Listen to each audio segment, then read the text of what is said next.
Shit, what you want me to prove? This year, elevate your driving experience in a new brand.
Spacey got the sauce on.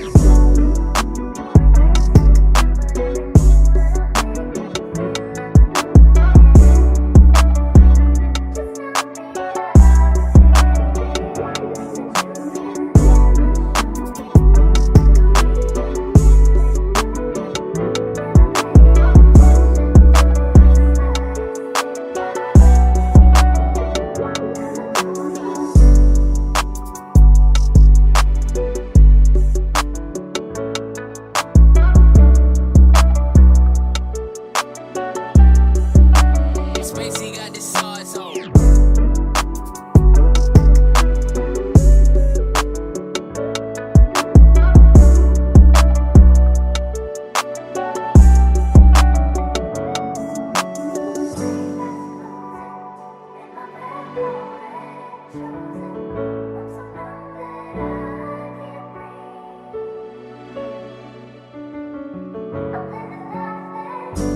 Video with your boy Freezing.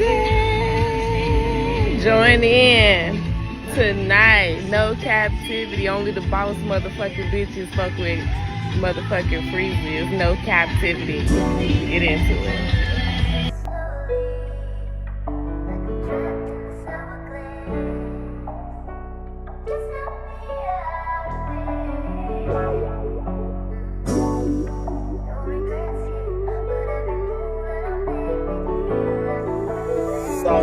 Shit, what you want me to prove? Spacey got the sauce on.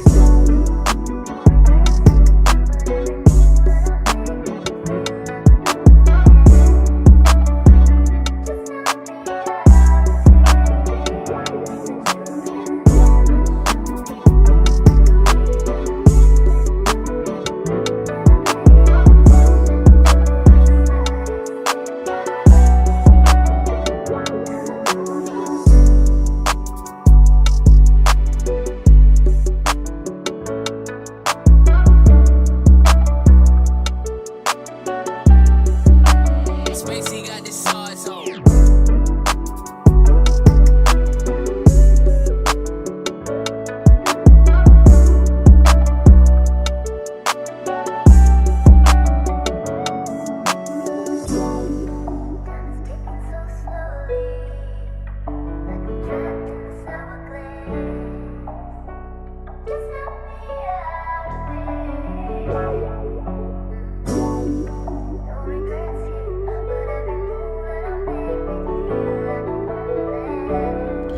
What up, No Cap crew?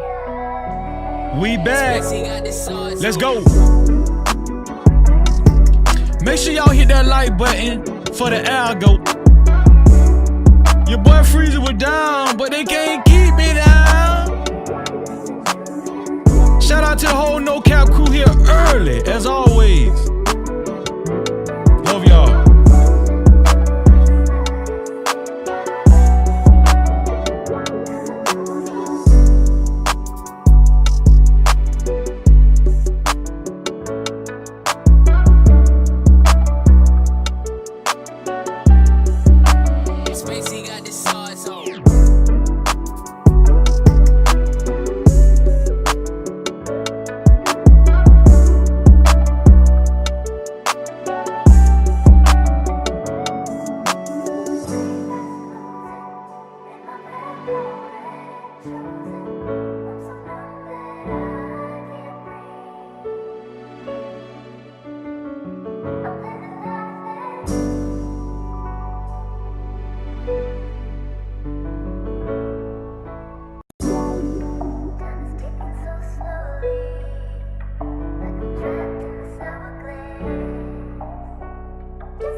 to prove? If you're watching the replay right now, if you're watching the replay, support the channel by sending a super thanks. Anything to help keep the lights on, ladies and gentlemen. Support the channel by sending a super thanks if you're watching the replay right now.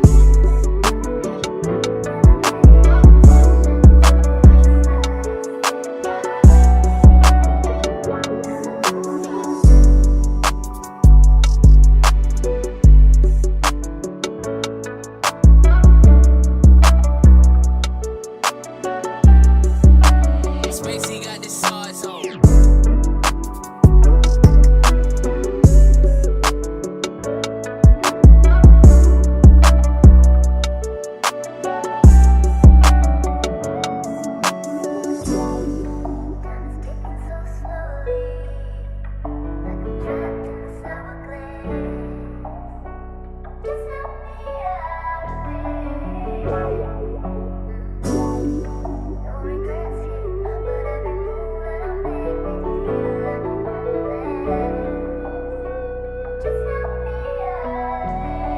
Spacey got the sauce on.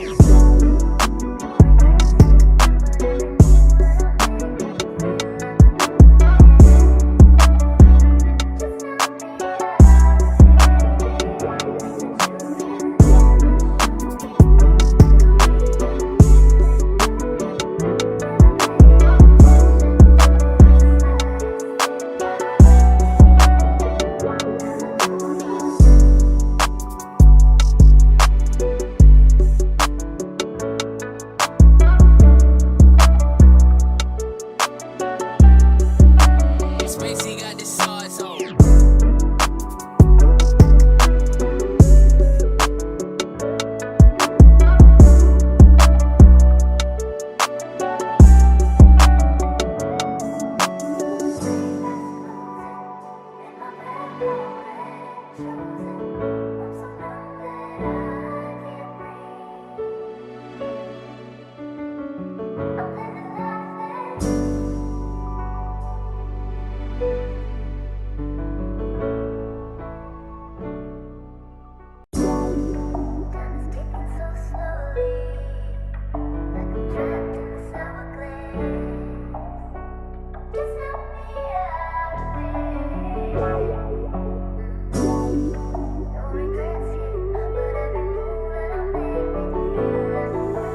Sauce boy shit, what you want me to prove? Spacey got the sauce on.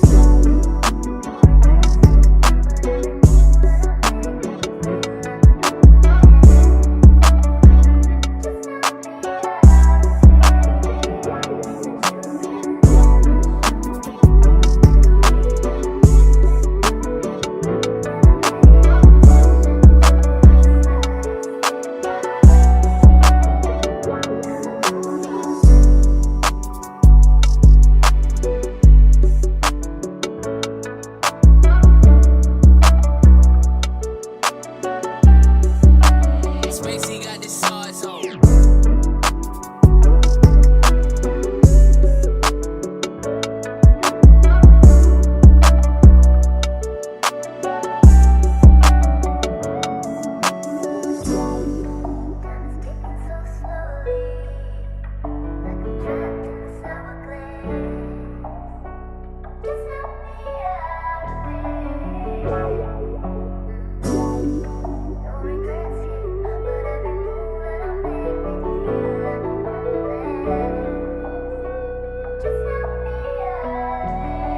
Spacey got the sauce on.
Sauce boy shit, what you want me to prove? Spacey got the sauce on.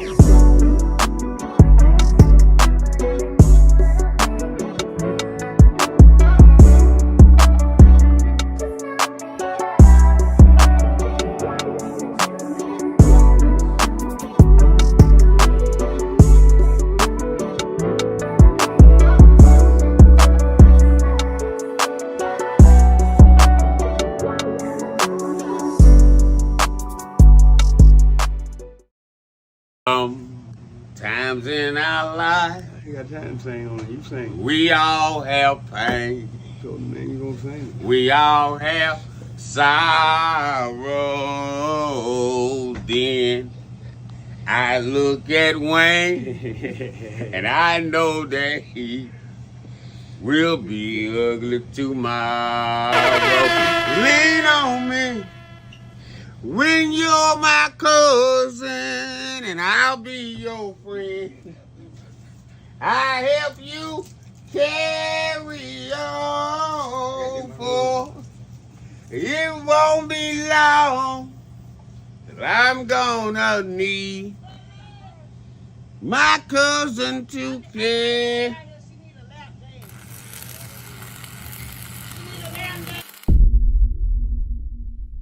No captivity. Freezy.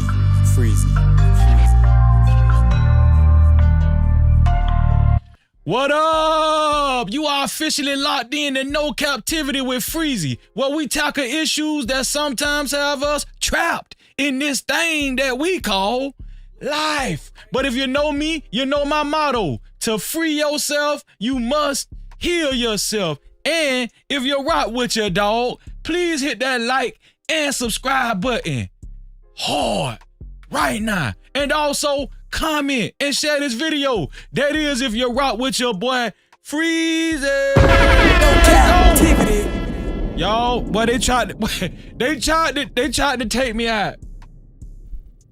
When I tell y'all they tried to take me out,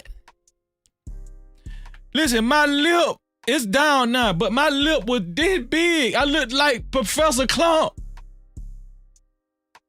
I had to get rushed to the emergency room, y'all.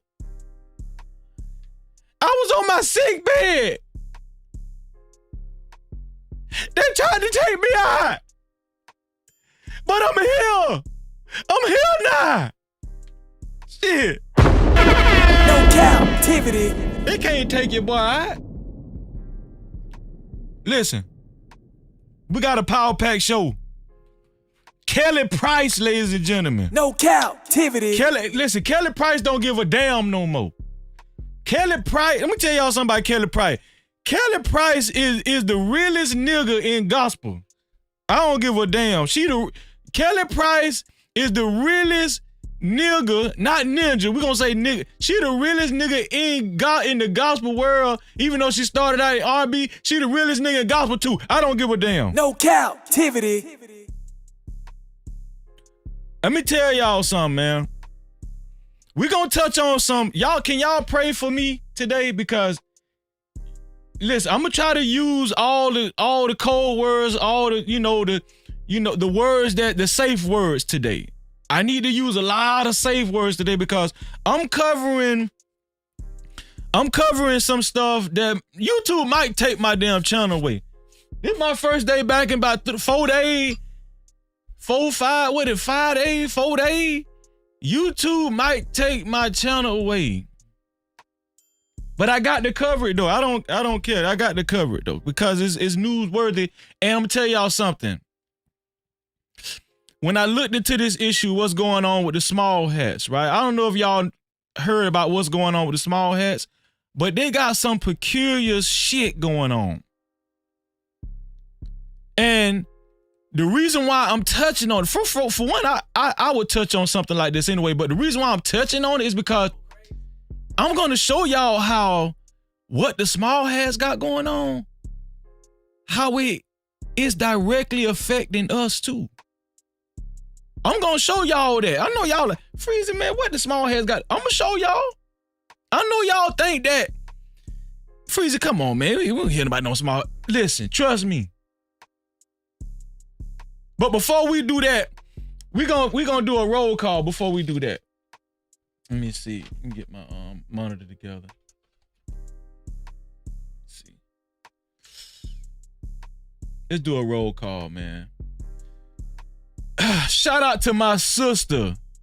My sister Genesis 1 in here early. How you doing, sis? Good to see you. No cap. Shalom.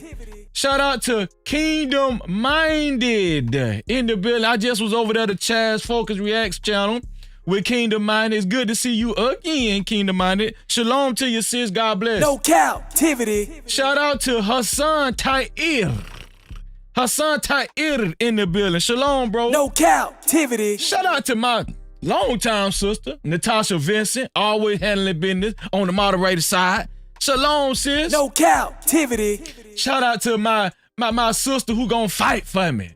Just Jay in the building. You know what I'm saying? Shalom. No captivity. And y'all make sure y'all go over there to Just Jay channel and check out Just Jay live stream. Just Jay, well, let me tell you something. If you're stressed out, go over there to Just Jay live stream. She gonna take care of you. Don't worry. Tell her Freezer sent you.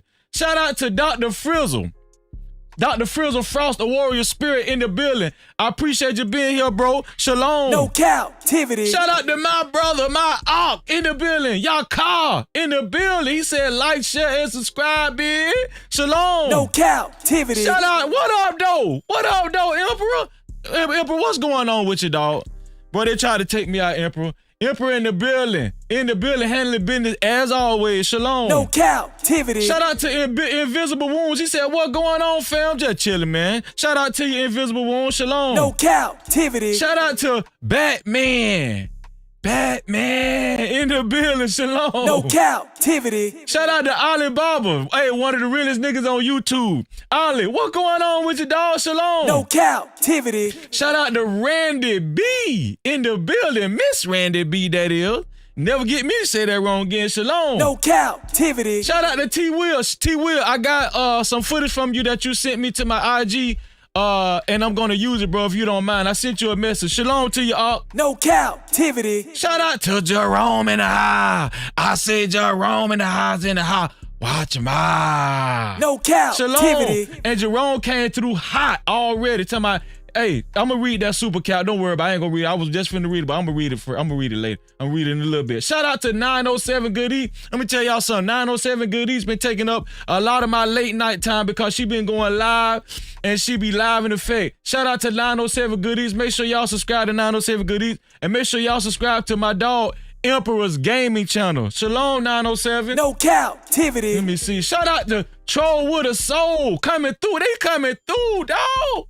Shout out to Troll with a Soul. What's up, dog? Salute to you too. Shalom. No captivity. Oh, there she go. My sister, Lady Nevo, she been a part of the No Captivity campaign, the No Cap campaign. I got you, sis. Shalom to my sis, Lady Nevo in the building. No captivity. Shout out to McCole's Wellness in Motion. Y'all, she's formerly known as McCole's Fitness in Motion. She's now McCole's Wellness in Motion. She's covering the whole spectrum of the game. Shalom, sis. No captivity. Let me see. Am I missing anybody? Is that it? That might be it. Let me see. Oh, Black Man Unfiltered. Black Man Unfiltered. Let me tell y'all something. If Black Man Unfiltered show up to y'all live stream, you're doing something right. Shalom. No captivity. Shout out to Up with BM. Shalom. Appreciate you being here, man. He said shout out No Cap family. Let's get it. No captivity. Let me see. Who else? Yeah. Make sure I get everybody. Shout out to JT from What We Know Podcast. What up, dog? No captivity. What up, Blaze? Blaze, what going on? You changed your name on me, man? Blaze, he Blaze McCroy now. Shout out to my dog Brandon, man. Blaze, man, in the building. Shalom to you, bro. No captivity. Appreciate you being here always. Let me see. Yup. We got to listen. I don't want to give a damn in the beginning. We got to recognize everybody that's here because you ain't got to be here. Don't think I'm one of them damn uppity mugs. You know what I'm saying? No, I'm happy you're here. Don't go no goddamn well, shit. Don't go no damn well. I'm happy you're here. Listen, to support this live stream, to support this platform, right? And stories of this magnitude, I'm gonna tell you something. These stories we're gonna do today is high magnitude. Please send a super cap. If you want to keep the lights on by sending a super cap, aka super chat, or you can send a cash cap, aka cash out, to $Freezy 1976. That's $Freezy 1976. Yeah, I'm older here. Yep. No captivity. Listen, I'm gonna tell y'all something. Saturday, when was the last live stream I did? I think the last live stream I did was Friday. And I don't know if y'all noticed, but my lip was big then. But when I woke up Saturday morning, my lip was this big. See, you could kind of see it now as a little bruise, you know, but I done been on antibiotics. They had to shoot me. They had to shoot me up, you know what I'm saying, with some needles, and then gave me some high-power pills, and, you know, they gave me some pain meds. They tried to keep me high. See that? My lip was this big, and my head was doing this, and I was damn near blind in one eye from the pain. Real talk. Y'all know I would have live streamed if I could, but I just couldn't do it. I couldn't do it. I had to go to the emergency room. I was crying. Then I went to the emergency room, and the nurse said, man, shut your black ass up. Right here crying and going on, making her look bad. No captivity. She was a black nurse. I was like, I'm in pain. She said, I don't give a damn. Shut your ass up. Grown ass man crying. But listen, I'm going to tell y'all something. That shit hurt. And let me tell you, they gave me a steroid in my mouth, and then they gave me some pain medication, and they shot me in my muscle with some damn aggressive antibiotic. Then they sent me home with some antibiotics. I've been on antibiotics the whole time, pain medication. That's what I've been doing. I've been resting up, you know. Really, they told me they told me not to go live today, but if you think they finna keep me from y'all too, they ain't finna stay there. No, we got to go live. You think, let me tell you something. You think sickness gonna keep me away from y'all? Huh? This shit real. To free yourself, you must heal yourself. No captivity. Listen. Shout out to Zero the Infinite. Renew in the building. Appreciate you being here, bro. Shalom. No captivity. Okay, so y'all, we ain't gonna waste no time. Right? We ain't gonna waste no time. I gotta show y'all what's been going on around the world. Kelly Price has came out. Now, why she came out and revealed this pertinent information, I don't know. It's a lot of Illuminati stuff going on. I don't know. It's a lot of stuff going on. Okay, not just in the rap and R&B world and all that kind of pop world. No, in the gospel world too. The naughty is in the gospel world too. Okay, real talk. So, but before we do that, right, I wanted to touch on something that NBA YoungBoy said. I want y'all to give me y'all opinion on what NBA YoungBoy said. NBA YoungBoy just did an interview.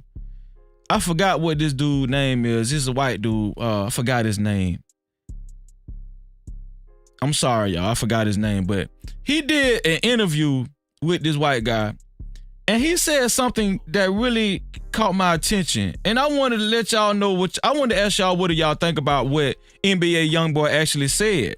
Now, when he said what he said, I was kind of baffled because NBA YoungBoy, I think, if I'm not mistaken, I think NBA YoungBoy has about 11 kids. Okay, I want to preface that before we get into this video. NBA YoungBoy, I think he has 11 kids. Remember that. Keep that in your mind. I'm finna show this video. Let me see. Here we go. Okay, we set up. So yeah, let me make sure this come over. So here we go. This is NBA YoungBoy doing an interview at his home. Of course, NBA YoungBoy has been on house arrest. And NBA YoungBoy is talking about his life, but this is a segment that he's talked about. The guy was asking NBA YoungBoy about his son. And I'm finna let y'all hear what NBA YoungBoy had to say about his son. Here we go. Obviously, you do have a lot of children. Yeah. And I've been around you to see in a short amount of time that you're a great father. How important is fatherhood to you, man?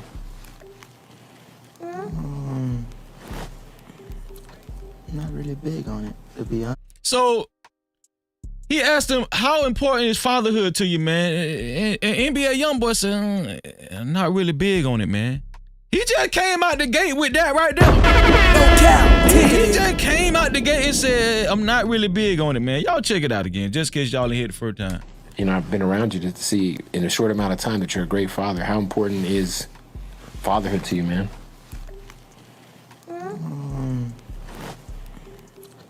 Not really big on it, to be honest.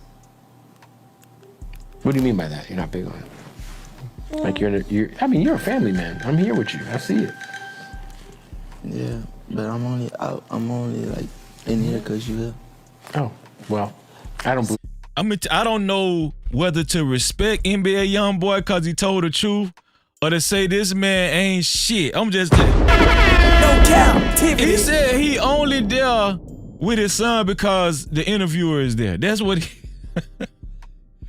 I don't know if it's just to say, at least he told the truth. But y'all, I'm gonna tell y'all something. This is what I be talking about. I'm talking to the women. This is who you don't have sex with. I don't care how much clout he got, how much money he got. This is who you don't have sex with. It is a crazy topic because I'm not the type like the sugarcoat nigga. But I'm 4 walls all day, every day. When you say 4 walls, you mean locked in? Yeah. Just honed in on the music, recording? Yeah. You can take the hat. I don't mind. We bond a lot, but I'm mostly literally inside. Working? No. No matter if I'm watching TV, I just... So we know, let's just be honest, we know it's going to be another female that's going to have sex with him, possibly get pregnant, even after hearing this. Why it work like that, how it work like that, I don't know. That's just the way it is. This the mysteries of life. It's going to be a female that heard this guy talk, heard this interview because the interview went viral. It's going to be a female that heard what this man said and say, I'm really not big on fatherhood. Man got 11 kids. It's going to be a female that still lay down with this man, and suck this shit out his ass, and probably have his 12th baby, even though he said that. Why it work like that, I don't know. But this what I be talking about. This what I be talking about. These the guys that we uphold. These the guys that we say is heroes. These the new heroes of the generation. This is who we uphold on the pedestal. Yeah. NBA YoungBoy. This type of shit. Man got 11 kids. You can't afford not to like to be a father. You need to like to be a father and a daddy and a damn granddaddy too. You need to like to be everything about fatherhood. That's what you need to like it. Matter of fact, you don't just need to like it, you need to love it. Talking about I ain't really big on. When did you think about that? When did you think about you weren't really big on fatherhood? After you should have thought about that after the first child. When did you think about you weren't really big about being a father or fatherhood? After the 5th child, 6th child, 7th child, 8th child, 9th child, 10th child? When did you think about that? Let me tell y'all something. These ninjas be so damn dumb. When I was on my sick bed and I heard this man and I threw my other computer to the wall. I'm tired of this shit. These dudes ain't shit. And this why we got guys like the dude in the courthouse that jumped over the goddamn podium trying to get to the judge. Cause they crazy as hell. They crazy. He crazy. NBA YoungBoy is crazy. That man ain't got good sense. That man, this boy ain't got good sense. He need help. Tired of these guys. But I just want to touch on that right there, y'all. I ain't want to spend too long on that right there. We're going to move it along. I want to show y'all this right here. Y'all know I got to show y'all some preliminaries. Listen, I'm going to tell y'all, I'm going to show y'all this right here. Now, I found this one here a little funny. This one here caught my eye, and I said, you know what? I'm going to share this with my No Cap crew. I found it. This lady, I'm going to show y'all what this lady said. This lady finna show y'all how to raise y'all kids, the proper way to raise y'all kids. Okay? She finna show y'all how to raise little Timmy and little Jason. Y'all listen to her. A boundary is something you tell someone you will do, and it requires the other person to do nothing. I'll use my son as an example. There's an elevator where we live. So for a while, he'd get into the elevator in our building and just press every button. And I would be in the lobby and I'd say... So she's teaching y'all how the correct way to set boundaries with your kids. Listen to her. Now she finished tell an elevator story. I'm trying to keep y'all on track. Into the elevator in our building and just press every button. And I would be in the lobby and I'd say, don't press the buttons. Don't press the buttons. You're not going to press the buttons. I'm going to go back to the definition of boundaries. A boundary is something I would tell my kid I will do, and it would require my kid to do nothing. I was not setting a boundary.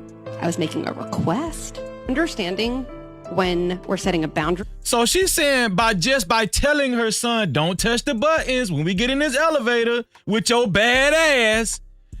Don't touch the buttons. She said just by telling him, that's not setting a boundary. Now listen to the rest of what she had to say. And when we're making a request, actually helps us understand a listening problem. If I really don't want my kid to press those buttons, and he's young, and he just doesn't have the ability to manage those urges, I'd say when we get into the elevator, just so you know, I'm going to stand between you and the buttons. I'm just not going to let you press all the buttons. That is a boundary. Often those boundaries are physical, right? If it's too hard to turn off the TV, by the time I get over to you, I will take the remote, sweetie, because screen time is over. And when we set an actual boundary, you know what it always prevents? Let me have the remote. Let me have the remote. I asked you for the remote. I asked you for the remote. Why don't you give me the remote? And then we say, forget it. No screen time tomorrow. And then we're like the only one who suffers from that decision because actually I just didn't do my job.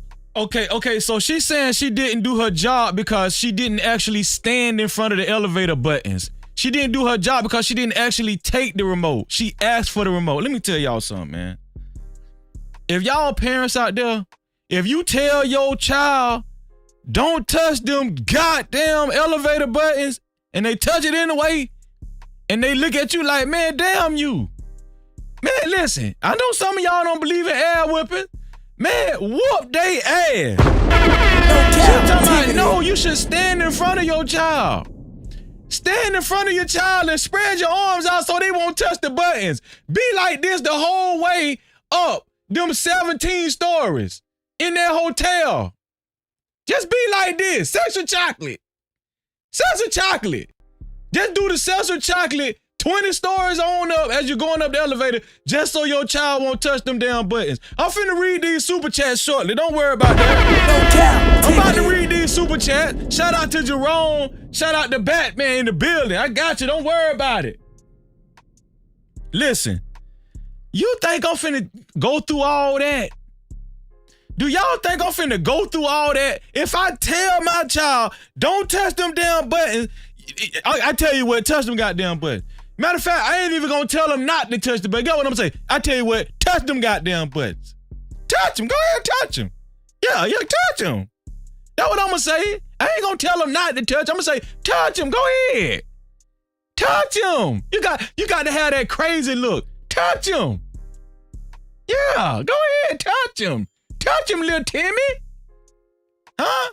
I'm gonna tell you, white people a little different, man. We gotta love them. We gotta love everybody, but white people a little different. She said you got to do sexual chocolate in front of the damn buttons. No, I'm not doing no sexual chocolate. I'm not standing in front of the damn buttons. No, I'm not doing that. I'm not, like, if you a parent and you got to do all that, listen, let me tell you something. First of all, your job is hard as hell, hard as it is as a parent. If you're going to work, if you feed your child, cleaning it, if you're doing all that, right, providing, you ain't got time to be doing all that extracurricular shit. All right? You should be able to tell your child what to do and what not to do, and they follow orders. God don't come down. Listen, God don't come down and do the sexual chocolate and say, don't touch that freezing, and then stand. God don't stand in front of me. God do not come down from heaven and stand in front of me. Hell to the no. He don't do that. For a while, he'd get into the elevator in our building and just press every button. And I would be in the lobby and I'd say, don't press the buttons. Don't press the buttons. You're not going to press the buttons. I'm going to go back to the definition of boundaries. A boundary is something I would tell my kid I will do, and it would require my kid to do nothing. I was not setting a boundary. I was making a request. Understanding when we're setting a boundary and when we're making a request actually helps us understand a listening problem. If I really don't want my kid to press those buttons, and he's young, and he just doesn't have... This why that white lady got slapped by her son on that talk show. Y'all remember that? This why that white boy slapped this mama. He damn near knocked their ass out, open palmed their ass. I'm trying to tell you. Let me read these super chat right quick, man. Let me read them from my dog. Super chat. Shout out to Jerome in the house. I say Jerome in the house. Watch him out. No Cap-tivity. Shout out to Jerome with the $25 super cap. Let me see. There we go. With the $25 super cap, Jerome said, help and keep the lights on and the mic on. I like that. No I like that, Jerome. Shout out to my dog, Jerome. I appreciate that, dog, for helping me keep the lights on. I love you too, Jerome. Appreciate that. I'm gonna get to that. I'm gonna get to the sponsor in 1 second. Let me see. Let me go to. Here we go. Shout out to Ricky Webster, man. Shout out to Ricky Webster in the building, man. Let me make sure. Ricky Webster, let me bring that up. Yes, sir. Here we go. Shout out to Ricky Webster. Check the cash out, bitch. You so damn dumb. Check the cash out.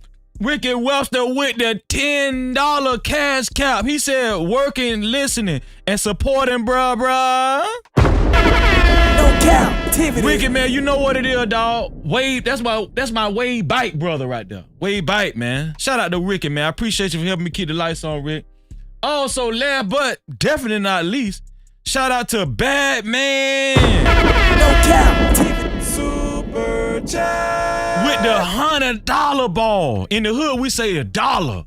That big dollar.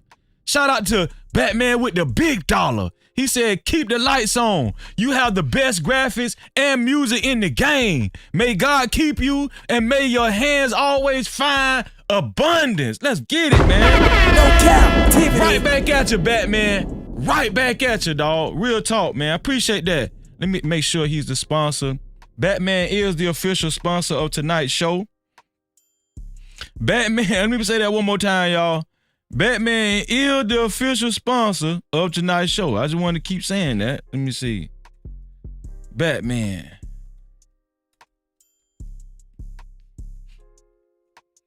There we go. He's the official sponsor of tonight's show, and I appreciate all of the contributors. I really do. So we ain't gonna keep talking about that crazy ass white lady, man. Listen, no offense to white people, y'all know how I talk.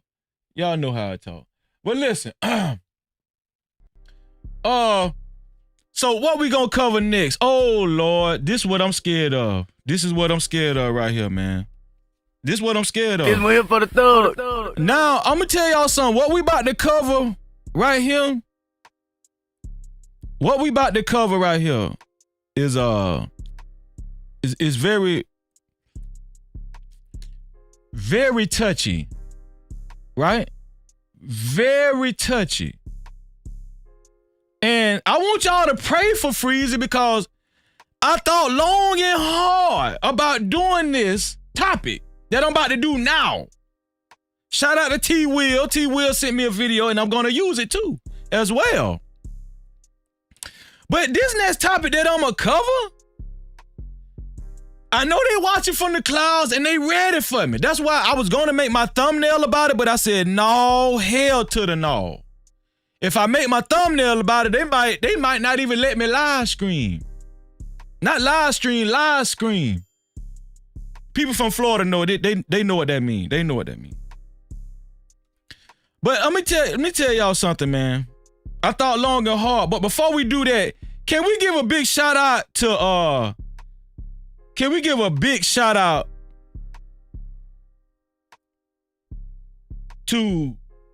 Cat Williams? Can we give a big shout out to Cat Williams for running a 440? A 4-4 in the 40. 4-4-7 to be exact. Let's give a big shout out to Cat Williams, man. Cat Williams been wrecking the game, ain't he? Ain't Cat Williams been... Let me tell y'all something. I love Cat Williams, man. He's showing improving everywhere we go.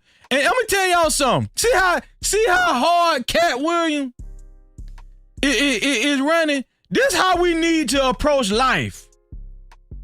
This how the whole No Cap crew need to approach life. When they try to stop you from doing what you're doing in life. Huh? When they hate on you. When they said you can't do it. You get out there and do it anyway. Don't let them tell you can't do it. Look at Cat run. We just want to give a special appreciation to Cat Williams. Shout out to Cat, man. No Cap-tivity. Shout out to Cat. Okay, now we finna get serious, y'all. Listen, we finna get serious. Y'all pray for me, man. Lord Jesus Christ. Jesus. Okay, so here we go. Now, I'm gonna play this for y'all. I'm gonna let them say it. I'm gonna play this for y'all. I'm gonna play the audio. We're gonna start with the audio and then we're gonna go into the videos because there's some peculiar stuff going on. Right? Y'all listen to this. This is insane. So the story is, there's a secret tunnel built under a New York synagogue. The police show up. Cement trucks come to fill in the tunnel. Soiled mattresses are pulled from this crevice. Have y'all heard about that? Have y'all heard about the Small Hat Synagogue in New York? Y'all know what I mean by small hat, right? Write it in the chat. For those who don't know what small hats mean, could somebody translate what small hat mean in the chat? Okay, no, I'm trying not to say the J word. But have y'all heard about the Small Hat Synagogue in New York with the tunnels? With the tunnels. Have y'all heard about it? And if y'all ain't really put a lot of thought into it, I'm gonna make y'all put some thought into it tonight. I'm gonna make y'all put some thought into it tonight. We're gonna touch on you, girl. We're gonna touch on Kelly. Don't just give me about 5 minutes. We're gonna touch on you, girl. Don't worry about it. But let me show y'all something. Young men then rip the walls down, this wood paneling, and break through the wall to try and occupy the space to stop the construction crews from cementing it in. When the police show up, young Jewish men fight the police, and a dozen are arrested. And now everyone is saying, what the is going on with secret Jewish tunnels in New York City? Let me tell y'all something, man. The world is this the last days. I'm telling y'all. I know a lot of y'all ain't religious, y'all ain't spiritual and stuff like that, but we're living in the last days whether you like it or not. Y'all can pretend like y'all living in the Willy Wonka chocolate factory the rest of your life and forever. But I'm telling you right now, Freeze ain't in the Willy Wonka chocolate factory. I can tell you that right now. I don't want all the chocolate I can eat. Nah, I don't want all the chocolate I can eat. Let me tell you. Okay, so let me show y'all this next video. Actually, that one a video, but let me see. Okay, now it's finna get a little murky. I'm finna show y'all the actual footage of the raid in the Small Hat Synagogue. It's finna get a little murky, right? This is the raid in the Small Hat Synagogue, and it was a little disturbing. Now, this is where the guys that I showed y'all before, shout out to, I forgot the name of that podcast that I just played y'all, but remember what he said. In this tunnel, see what the guys coming out of? That's what the tunnel is. They found soiled mattresses. Listen, are y'all listening to me? Pay attention. They found soiled mattresses in this tunnel. Now, this is a damn synagogue. This is a goddamn synagogue. This one here for the thug. Y'all, listen to this shit. Listen to this shit.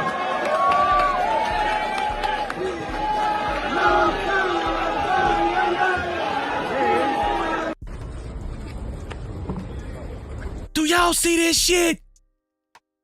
Do y'all see what's going on?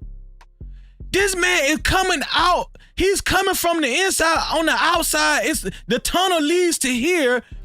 This is the exit out of the tunnel. It could be used as an entrance or an exit. This dude, this small hat is coming out of this synagogue, escaping. Do y'all see this shit? Yo.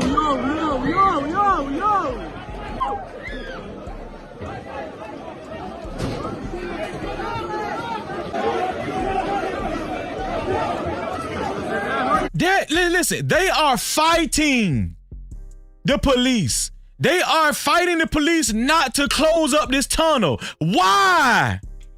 No Cap-tivity. Shout out to my dog World Class, just entered the building like a king. Why are they fighting? Why are they fighting not to close off this tunnel? Why are they going crazy? Huh? It's for a reason, y'all.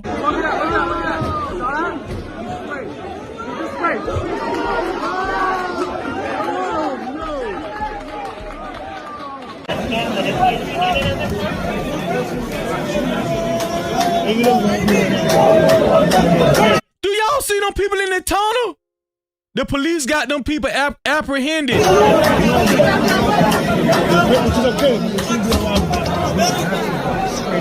Not gonna help. They try to. Now, if it's just a simple tunnel, why wouldn't you want it closed up? The police were there with a cement truck to fill it up with cement. If it's just a simple tunnel and it's just if it's just a hazard, why wouldn't you let the police do their job and fill this tunnel up with cement? Why are you fighting for this tunnel to stay open?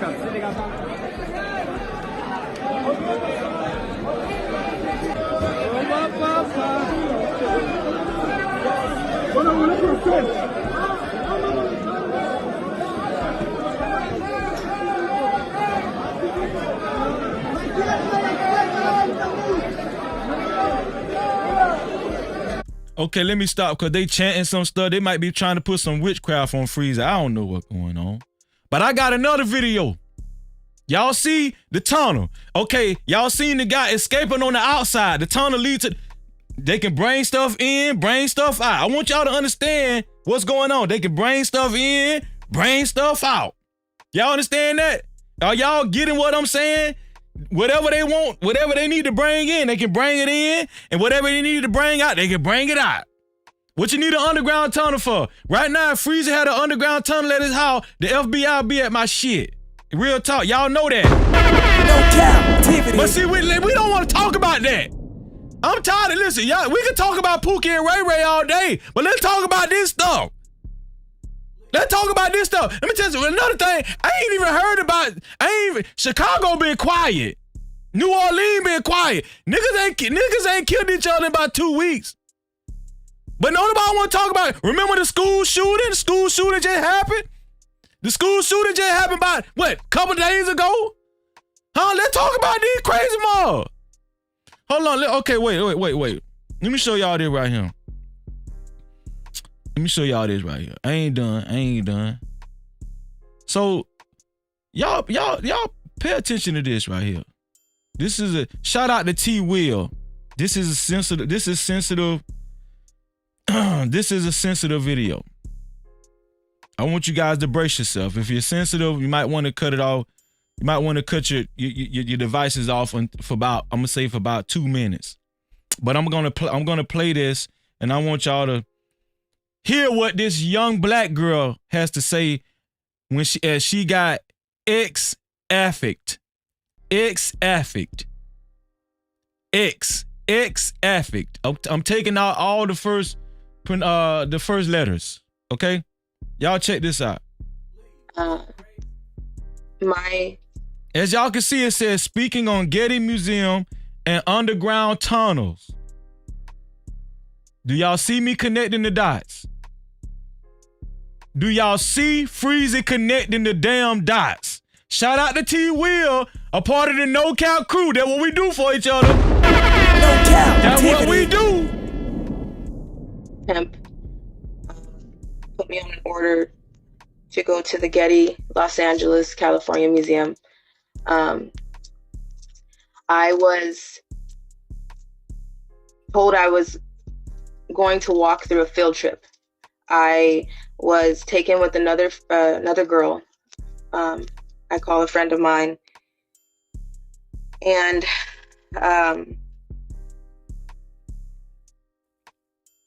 we were put in dresses and sandals. We were taken in a sports car. We're not taken in a sports car. We pulled up to the museum in a sports car. We were told that we were trying to give a different appearance. So we were walking through, I remember walking through kids. I remember walking in and seeing school buses. I remember walking in and seeing children and chaperones through the museum. And I remember people staring at us. You dirty motherfucker. As if we were somebody special. We walked through the museum. There are employees that know exactly what's going on in the museum. They block the doors. They know where the entrances and exits are. They take their orders from someone else when someone is trying to get underground through the Getty Los Angeles Museum. I was walked through. I remember taking stairs. This girl still look young. She still look like she about 20, 21, or 19 or some shit like that. Going through a garden, taking an elevator. I was drugged, but I was walking. There are many situations in trafficking where you can be alert. Some of my pimps did not let me see where I was going. Sometimes I was so drugged that I was carried into a job, dressed, and then placed in a room and waiting for my order because I couldn't move myself. So at this time, I was able to walk. I was able to see what was going on. And I remember walking through. I remember talking to certain people after we got so far. I remember my ears popping. I remember feeling like I'm choking because the air was so weird. Okay, now it's finna get serious. I want y'all to pay attention, okay? It's finna get serious what she's about to say. We got to a certain point and there was, it looked like a basement. It looked like where they keep things that were not public display in the museum. And after getting so far, we were in tunnels. We were put on cars, drove to a certain point, far. I seen I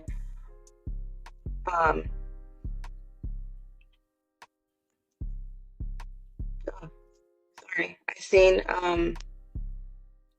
pay attention. Cars, boats.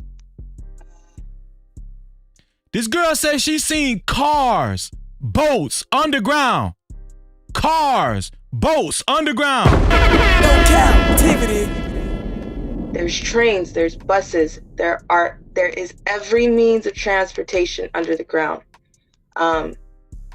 There's a city under the ground. Did y'all hear what she said? Do y'all understand how big of an operation this shit is? No captivity.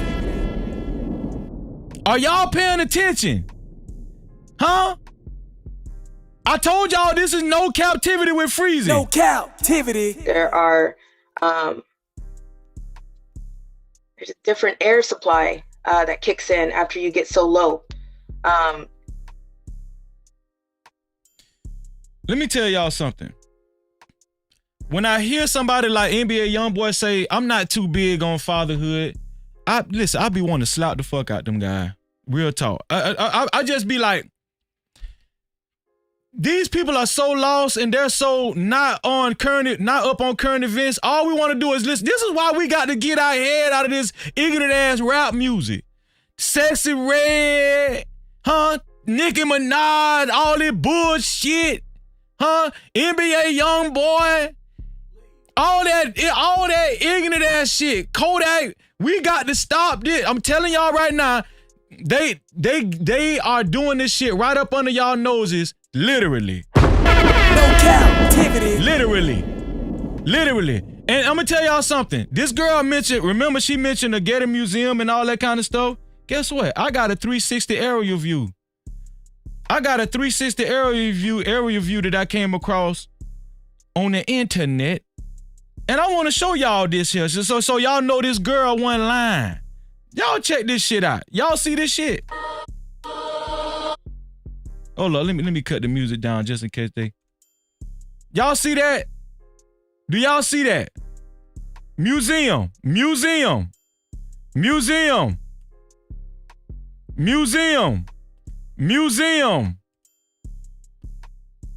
School buses. Y'all see that? School buses. Right there by the museum. It's not a game. It's not a game. Right there in plain sight. In plain sight. In plain sight. This one here for the thug. No captivity. We're gonna cover more issues than just your regular topics over here. Yeah, we're gonna talk about relationships. Yeah, we're gonna talk about that. We're gonna talk about broken homes and and we every now and then we'll have Mansfield weekend. Shout out to Just J. She don't like Mansfield weekend. No captivity. But no, listen. We every now and then we gonna do that. But listen, I'm telling y'all, hide your kids. Damn near hide your wife too. Because we're coming into these days and times right now where everything is big business. Do y'all realize it's a recession going on? Do y'all realize it's damn near depression going on? Do y'all realize how high the gas prices are? How high groceries is? What I used to spend $25 on in Walmart, I'm spending damn near $110. Listen, whatever kind of way these people need to go make money, they're gonna do it. They're gonna do it. There's a reason why them people was stopping the police and blocking the damn tunnel. You cannot stop this operation. You can't. We ain't gonna let you stop this shit. This is our livelihood. You feel what I'm saying? This is our livelihood. Shit.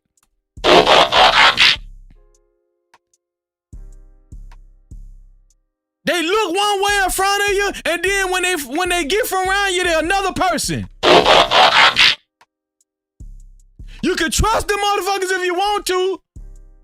They'll smile in your face all the time. They want to take your damn place.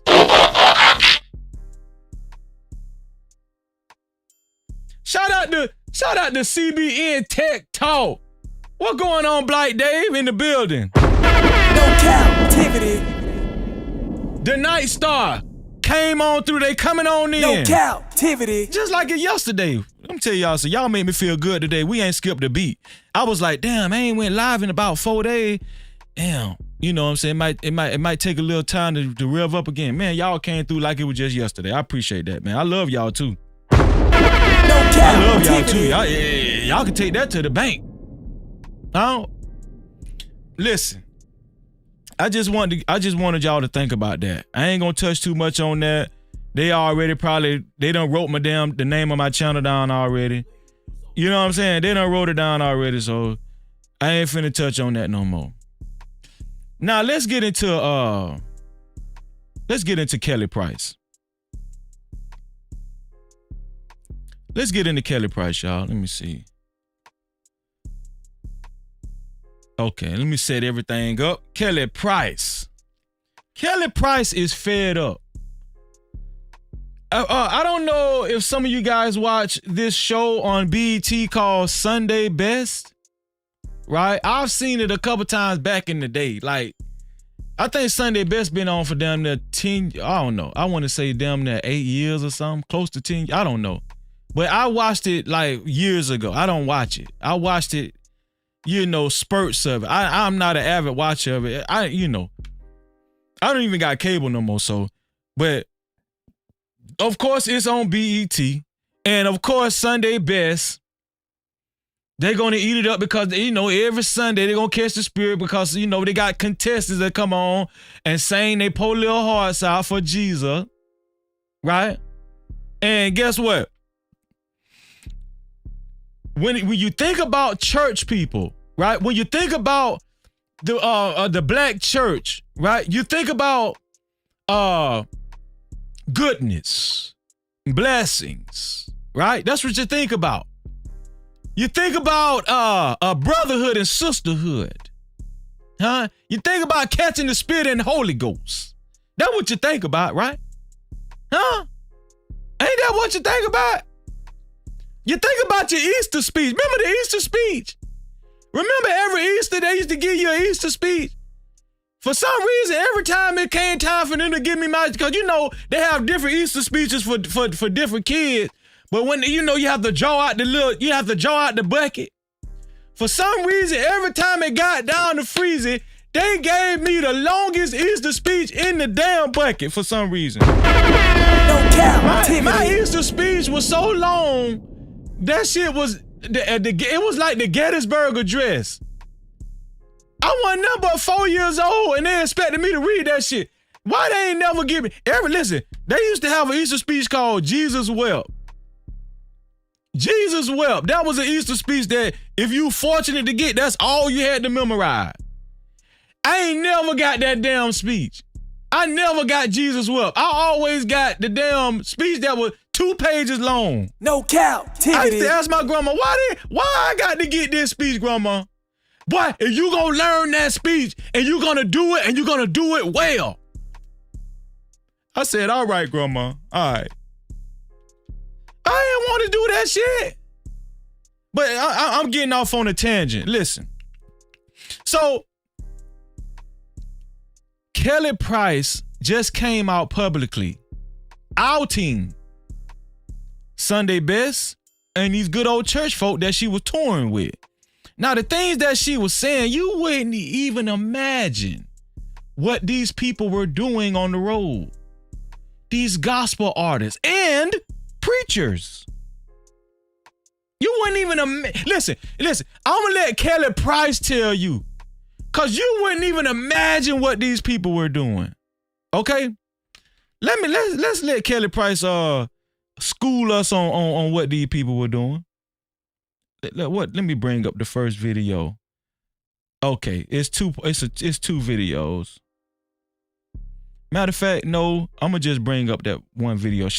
I'm gonna bring up the one video. It says everything in one. It's talking about what took place on tour. She was on tour. Remember that, okay? She was on tour. Let me make sure. On tour, okay? TOOR. Let me see. Now here's Kelly Price. I want y'all to pay close attention to what Kelly Price is saying and what she's revealing in her live. Here we go. And tour with both gospel and R&B artists, and the lives that are lived by the people that you worship are despicable and disgusting. My heart was broken when I saw the things that happened on the road with a lot of these artists. Doing shows with these artists, all kinds of stuff. My heart was broken because there was still a part of me that believed that holiness with no man shall see the Lord. That's biblical also. It took for me to tour and to work and to do shows with these artists that call themselves gospel artists and preachers who tried to get in my bed. That's another story. You won't get it for free. Refuse to give that for free. Some preachers that's all over your timeline and in your YouTube right now, that if they could have gotten me in my bed or in their bed, they would have. But I don't play those games. So Kelly's saying they tried to fuck her, right? That's what they were saying. Okay. No cap. Now, that ain't too far-fetched. We know preachers, we know they horny as hell. Now, when she said that, I wasn't surprised, right? So I said, okay, Kelly, I thought you was trying to tell us something. Well, let's just keep going. Fuck a man. I fear God. I fear God. I love you. I appreciate you. I thank you for your support. I'm not even about calling out names. People can assume what they want to assume. Wasn't but for an artist on the show that I was a judge on. You know what? I'm going to play this next one because I should have played the other one initially. Yeah, I should have played the other one initially because it seemed like the other one that I was about to play, it's got more information. So, here we go. Here we go. Okay, it's two of these right here. Y'all pay attention. I'm one of the very few artists who have been able to record and tour with both gospel and R&B artists, and the lives that are lived by the people that you worship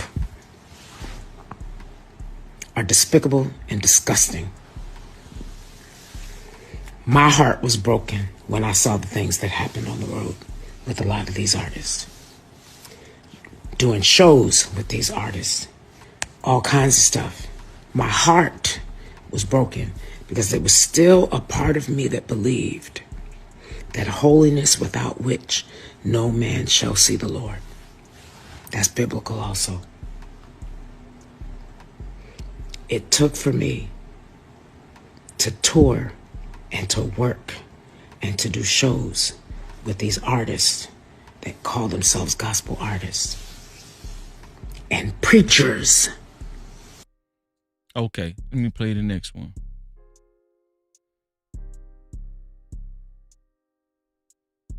Here we go.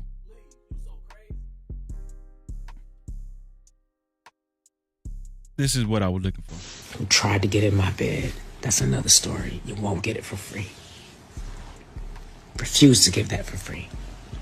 Some preachers that's all over your timeline and in your YouTube right now, that if they could have gotten me in my bed or in their bed, they would have.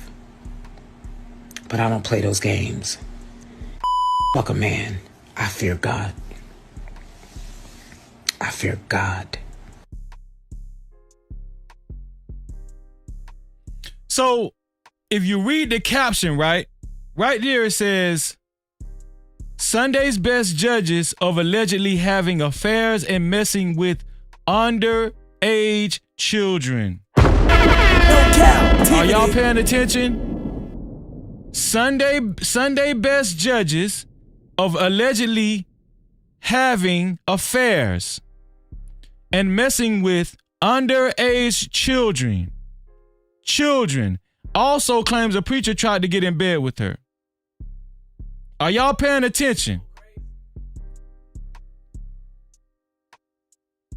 Now, the preachers that tried to get in bed with Kelly Price, okay, that's believable. I understand that, okay? I'm pretty sure most of them guys is married.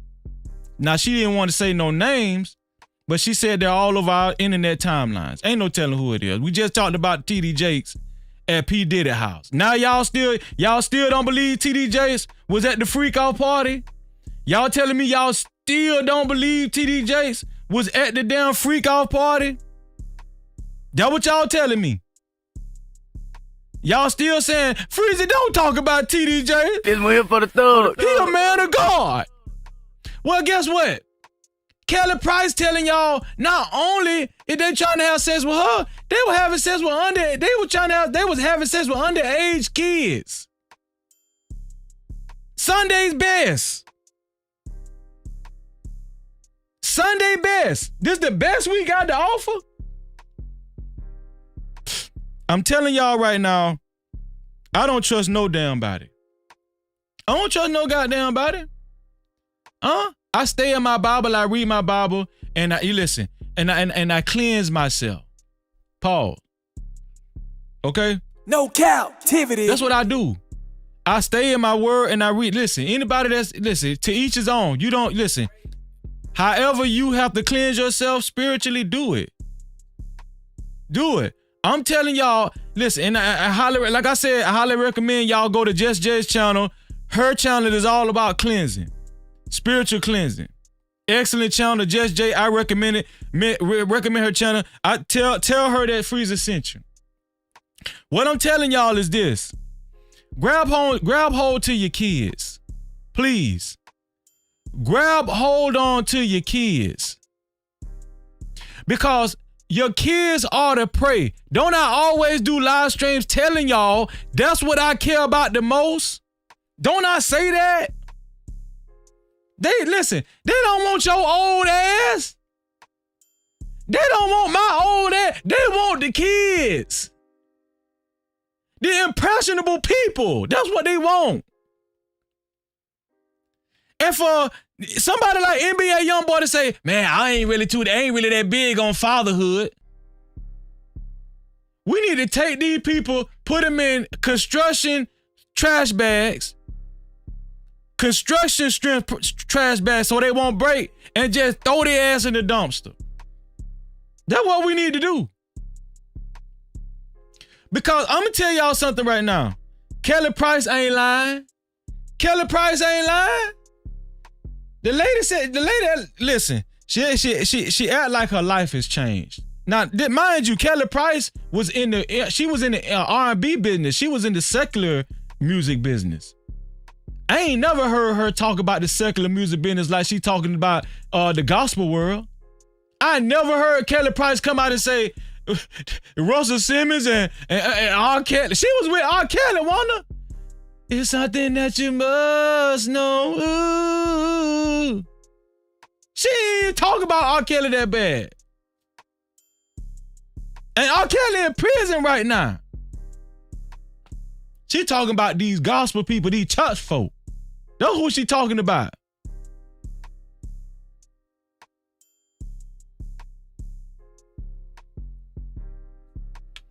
Let me see. Shout out to Jessica Octavia in the building. Appreciate you being here, sis.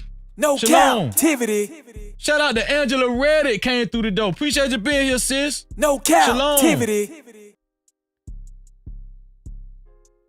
Shout out to Poppin' Cranium in the building. Shalom. No captivity. Do y'all understand what times we living in? You can't listen. Don't even believe Freezy. You can't believe nobody. If you ain't doing an adequate amount reading and studying for yourself, soaking in knowledge, enough self-preservation, you in trouble. If you utilizing a lot of your time on fuckery, you in trouble. You in trouble. If you're not trying to actually better yourself and you trying to get some depth within your being, you in trouble. Substance, right?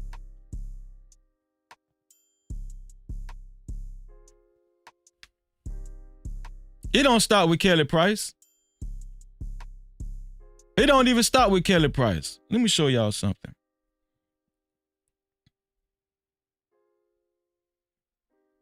I know y'all thought it stopped with Kelly Price, but it don't stop with Kelly Price. Let me show y'all this right here. Let me see. Oh. Yeah. Y'all see this lady right here? This is a school teacher. Shaking my head, Missouri teacher arrested for allegedly having a sexual relationship with a 16-year-old student, reportedly wore clothes that showed her camel toe and had other students on lookout. Had other students on lookout when they had sex during school hours. No captivity. She had the other students on the lookout while she was fucking one of the damn students. While she was ramshacking one of the students, while she was beating the brakes off one of the students in the class, she had the other students on the lookout.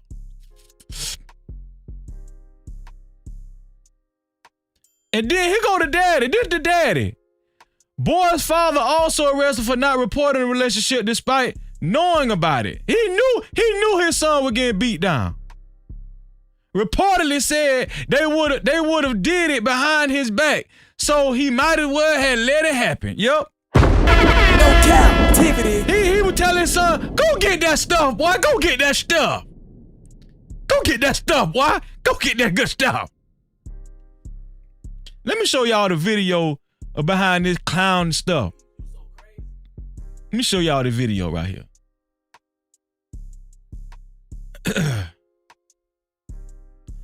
I think her name, let me see. Let me make sure I got her name right. I think this is her. Matter of fact, let's see. Let's get her name.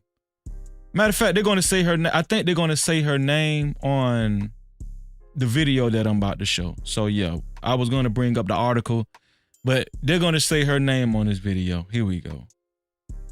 Y'all check this out. You guys, this is crazy. Hang on tight for this. This woman is 26-year-old Haley Clifton Carmack. She was a math teacher at LaQuay High School in Missouri. Well, she was arrested on January 5th because she was having an inappropriate relationship with a 16-year-old student. And while they would sometimes be at school, she would have other students be the lookout.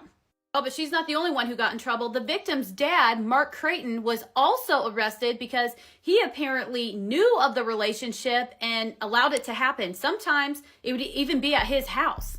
At his damn house. He used to let his son he used to let the teacher come to the house with his son so the teacher could beat the brakes off his damn son. No captivity. People are getting more and more sick. But let's just be honest. It's really, when it comes to little boys, it doesn't seem as egregious as if it's done to a little girl. Let's just be honest. This father probably was just happy he was getting some punani. So here's how it all went down. A victim went to the school resource officer and told them about the relationship, told them that he had seen photos on the victim's phone where he had scratches up and down his back, told him that he had overheard a conversation where she said, "I'm out of town, but I'll send you money, baby." It was apparently the victim's birthday. So the school resource officer called police. And when they spoke to the victim, he showed them the pictures and claimed that it was from them doing it in his driveway. He also told police officers that she's recently divorced. She has 2 small children of her own, and the victim believes that he might be the reason for the divorce. Reports say that she had previously been talked to about her attire. She would come to school wearing really tight leggings and low-cut tops. Showing the camel toe. And clothes to basically draw attention to herself. And she had been warned by higher ups at the school that she was getting way too close to some of the students. She, of course, denied all allegations, but police obtained a warrant for her phone. And after going through it, on December 22nd, they had solid evidence of the relationship. So they went to arrest her, but she wasn't there. Apparently, she was in Texas visiting family. So they arrested her there on the 5th, and she's currently waiting to be extradited back to Missouri. Her charges include second-degree statutory, 4th-degree child molest, I'm not going to say it, I don't want my video to get taken down, and endangering the welfare of a child. An old dad here who knew about it and didn't do anything to stop it, but instead condoned it, was charged with 1st-degree child endangerment. Oh, and here's the statement from the school. They say that they understand that everybody is innocent until proven guilty, but no, they're done with her. Y'all, let me tell y'all something. The kids are under attack. No captivity. Your car talking about talk about extra credit. You think? The kids are under attack. Okay? To say the least. Shout out to my sister. Shout out to my sister 907 Good Eats. Check the cash out, bitch. You so damn dumb. Check the cash out. 907 Good Eats with the $10 cash cap. She said, glad you back and healthy, Freezy. Laughing my ass off. No captivity. Don't laugh at me, sis. I'm trying to be serious. I'm trying to be serious, sis. I love you, sis. Shout out to 907 Goodies for helping me keep the lights on. And to support this live stream, to support this channel, please send a super cap, aka super chat, or send a cash cap, aka cash app, to $Freezy1976. That's $Freezy1976. And thank y'all for helping me keep the lights on. No captivity.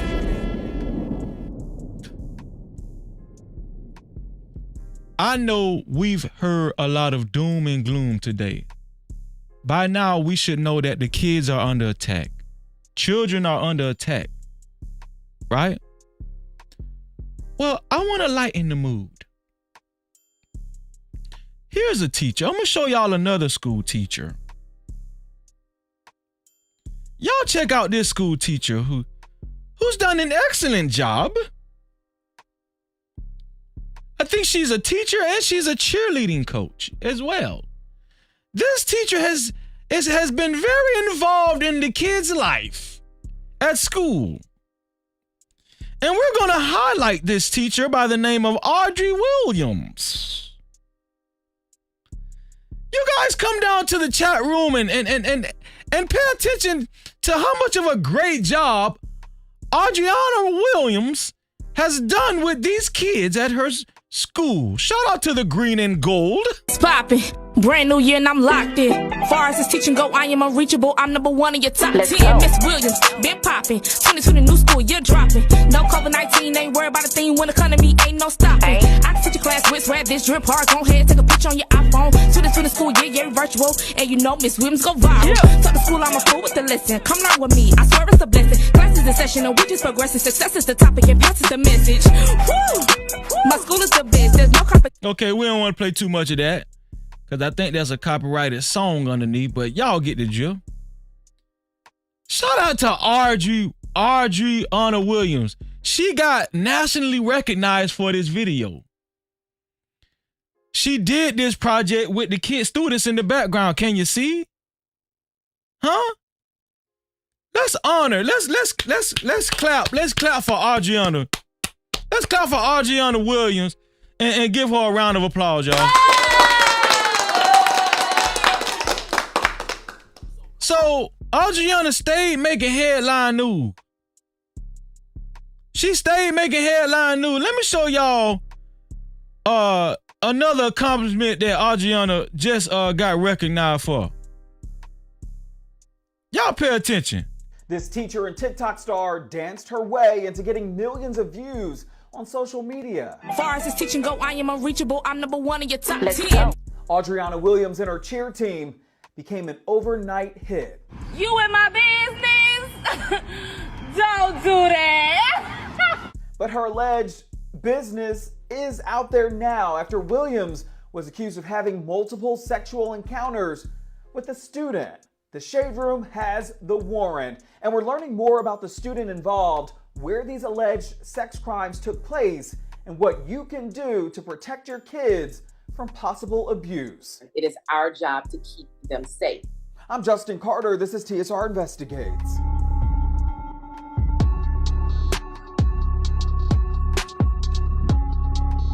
Audriana Williams calls herself a teacher influencer. Is it something about the young boys? I know, listen, we used to hear stories about, you know, male teachers, and we still do every now and then. But is it just me? Most of the time when we hear conduct like this from teachers, actual conduct, the female teachers, they are beating the brakes off these male students. Her video They loving these young boys, I'm telling you. do pretty well, especially on TikTok. It was this video that first took off. Over 2.3 million people watching her music video welcoming students back to school after COVID-19 here at Monroe Comprehensive High School in Albany, Georgia. But now she no longer works there. In this criminal warrant, it accuses her of engaging in sexual explicit conduct with another student. It goes on to name that student and says that these alleged sex crimes happened at a gas station and a bowling alley. She fucking these boys at a damn gas station, y'all. No Cap-tivity. Goddamn teacher. She sucking these boys at a damn gas station. At the Habib store, at the Quick Trip. I got one more video. Hold on, let me see. That explains this right here. Cause he was a little fruity. I don't know. He had like he didn't know how to talk just then. Oh, let me see something. Okay, y'all pay attention to this video right here. Here we go. We now know what led to the arrest of a Dougherty County school teacher who was charged with sexual assault of a student. WALB News 10's Mackenzie Petrie has been going through details of the arrest warrants issued for the teacher. Mackenzie? Yes, in these arrest warrants, the investigator testified under oath that to the best of their knowledge and belief, Audriana Williams did commit quote-unquote sexual assault by teacher at 2 separate locations on 2 separate dates. The warrant describes the offense stating, quote, said subject, who is a teacher at Monroe High School, did knowingly engage in sexually explicit conduct with a 12th grade student at Monroe High School. It also states that the first offense happened sometime in November, quote, the place of occurrence of said offense being Albany Strikers 1200 West Broad Avenue. The second warrant that was also signed by the magistrate judge on December 18th stated, quote, between the hours of 8 a.m. and 5 p.m. on the second day of December, the place of occurrence of said offense being June Bugs Grocery Store. Mrs. Williams worked at Monroe High School, and she appeared in WALB News 10's Good News segment in 2020 after her back-to-school rap video went viral on social media. Mrs. Williams turned in her resignation on December 15th, 2 days after the school launched an investigation. She was arrested and bonded out of jail a week ago today. In studio, Mackenzie Petrie, WALB, your hometown news source. Is it something going on in the air with that, you know, when these teachers get a certain, they just feel like the dating pool just isn't good enough? No Cap-tivity. I'm saying it ain't enough of age guys for y'all to for them to pick through. I'm saying they saying Audriana Williams, this teacher right here, she wasn't just effing one boy, she was running through the damn school. This one here for the thug. In the gas station. In the parking lot. I'm talking about let me tell y'all something.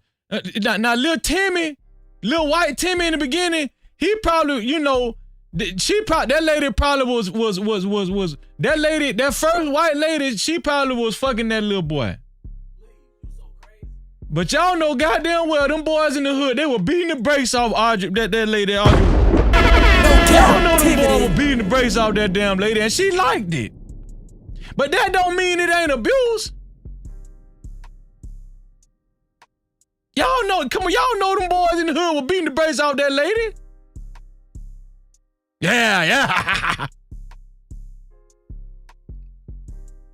But that don't mean it ain't abuse.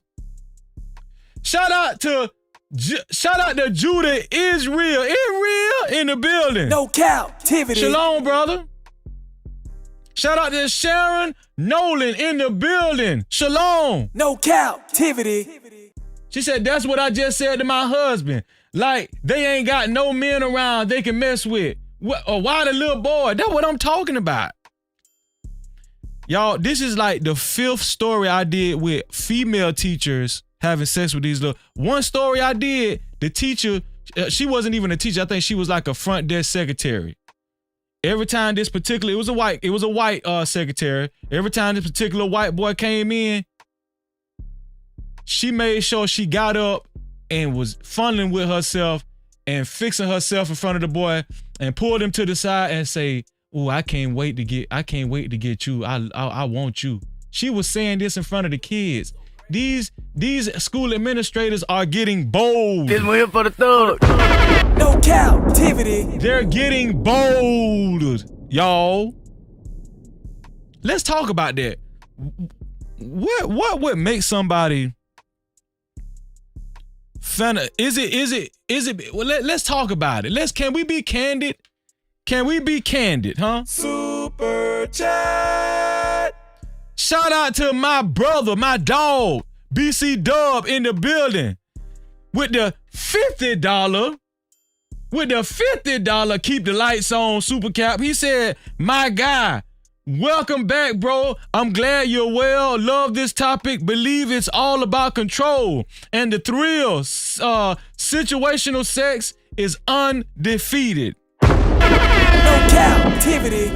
Shout out to my dog, BC Dub with the $50 keep your lights on super cap. In a big way.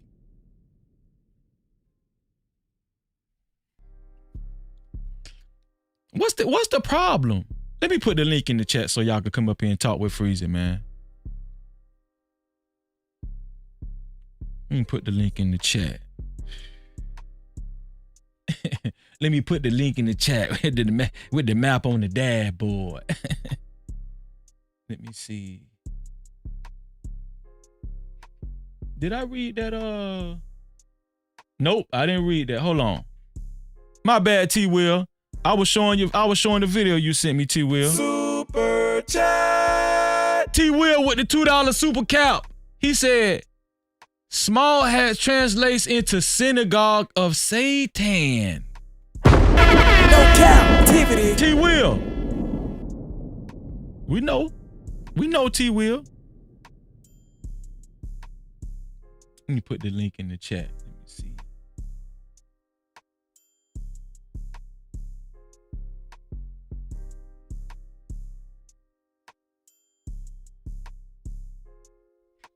Call in or join the show.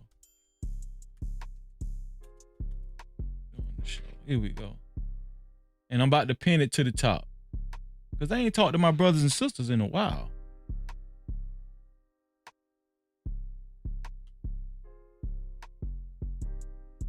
Y'all like the show so far? I ain't show out too bad, did I? I ain't make y'all shame, did I?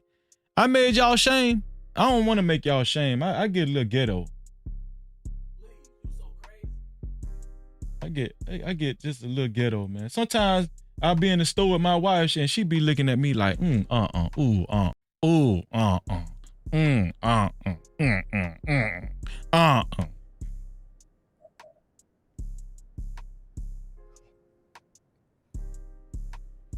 me bring my dog up, man.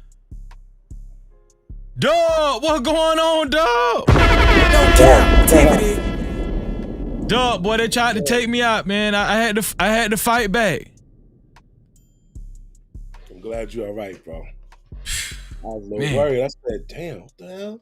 You ever had an infection in your wisdom too? Nah, thank God, bro. Dog, that shit worse than a broke arm, dog. Real talk. This one here for the thug. Yeah, man. I'm So glad you listen, did, let's talk about this last subject. Older women. They work for the school board in the school system. Yeah. And they find pleasure in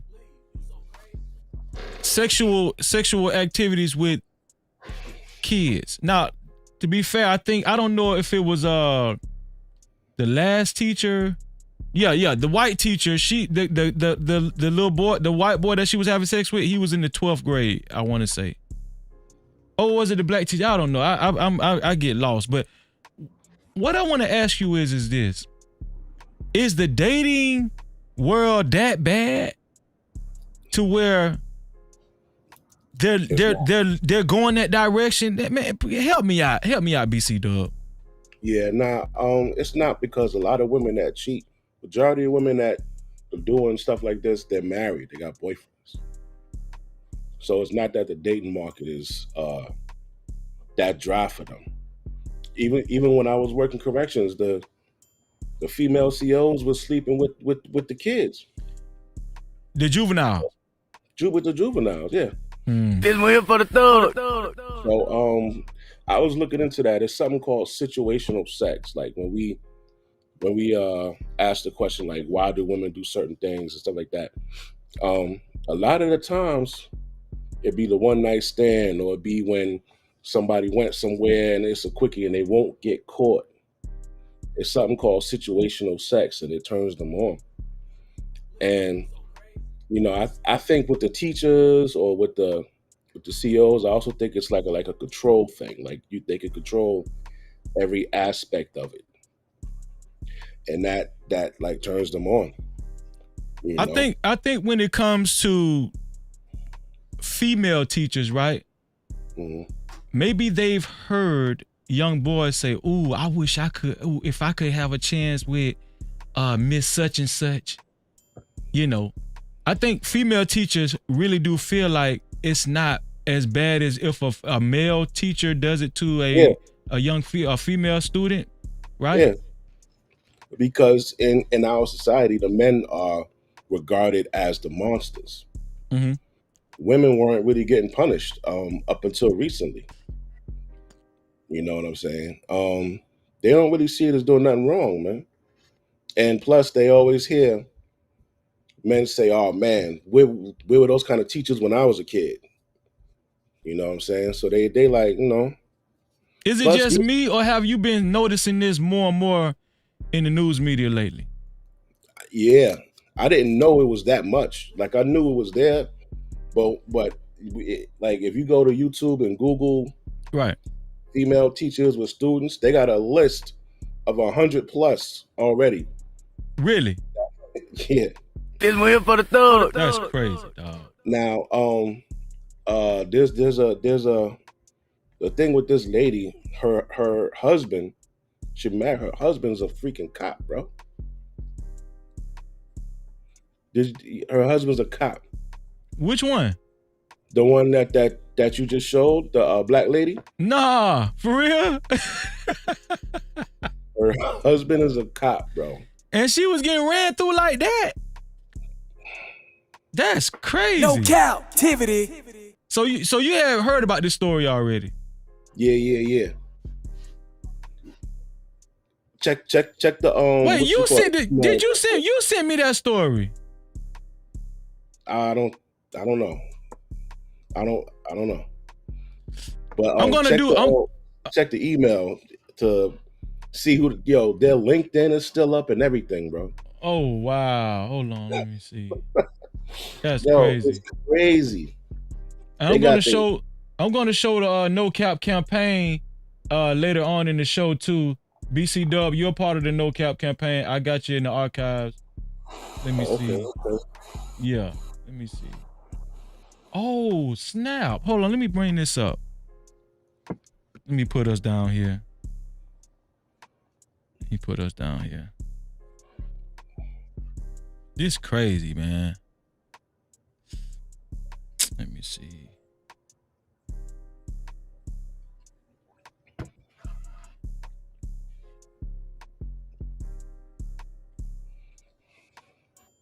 This is the LinkedIn right here. This is his LinkedIn? This his LinkedIn. Corbin Williams. Yeah, that's him, bro. Okay, let me bring up her LinkedIn. This crazy, dog. And he's a cop. Yeah. Wow.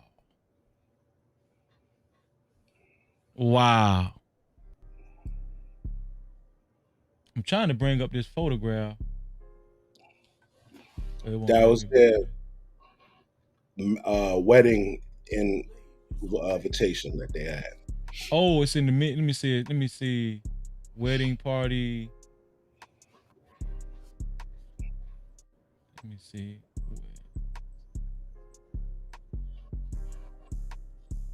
Man, let me tell y'all something. See, this is why, you know, and I thank God that I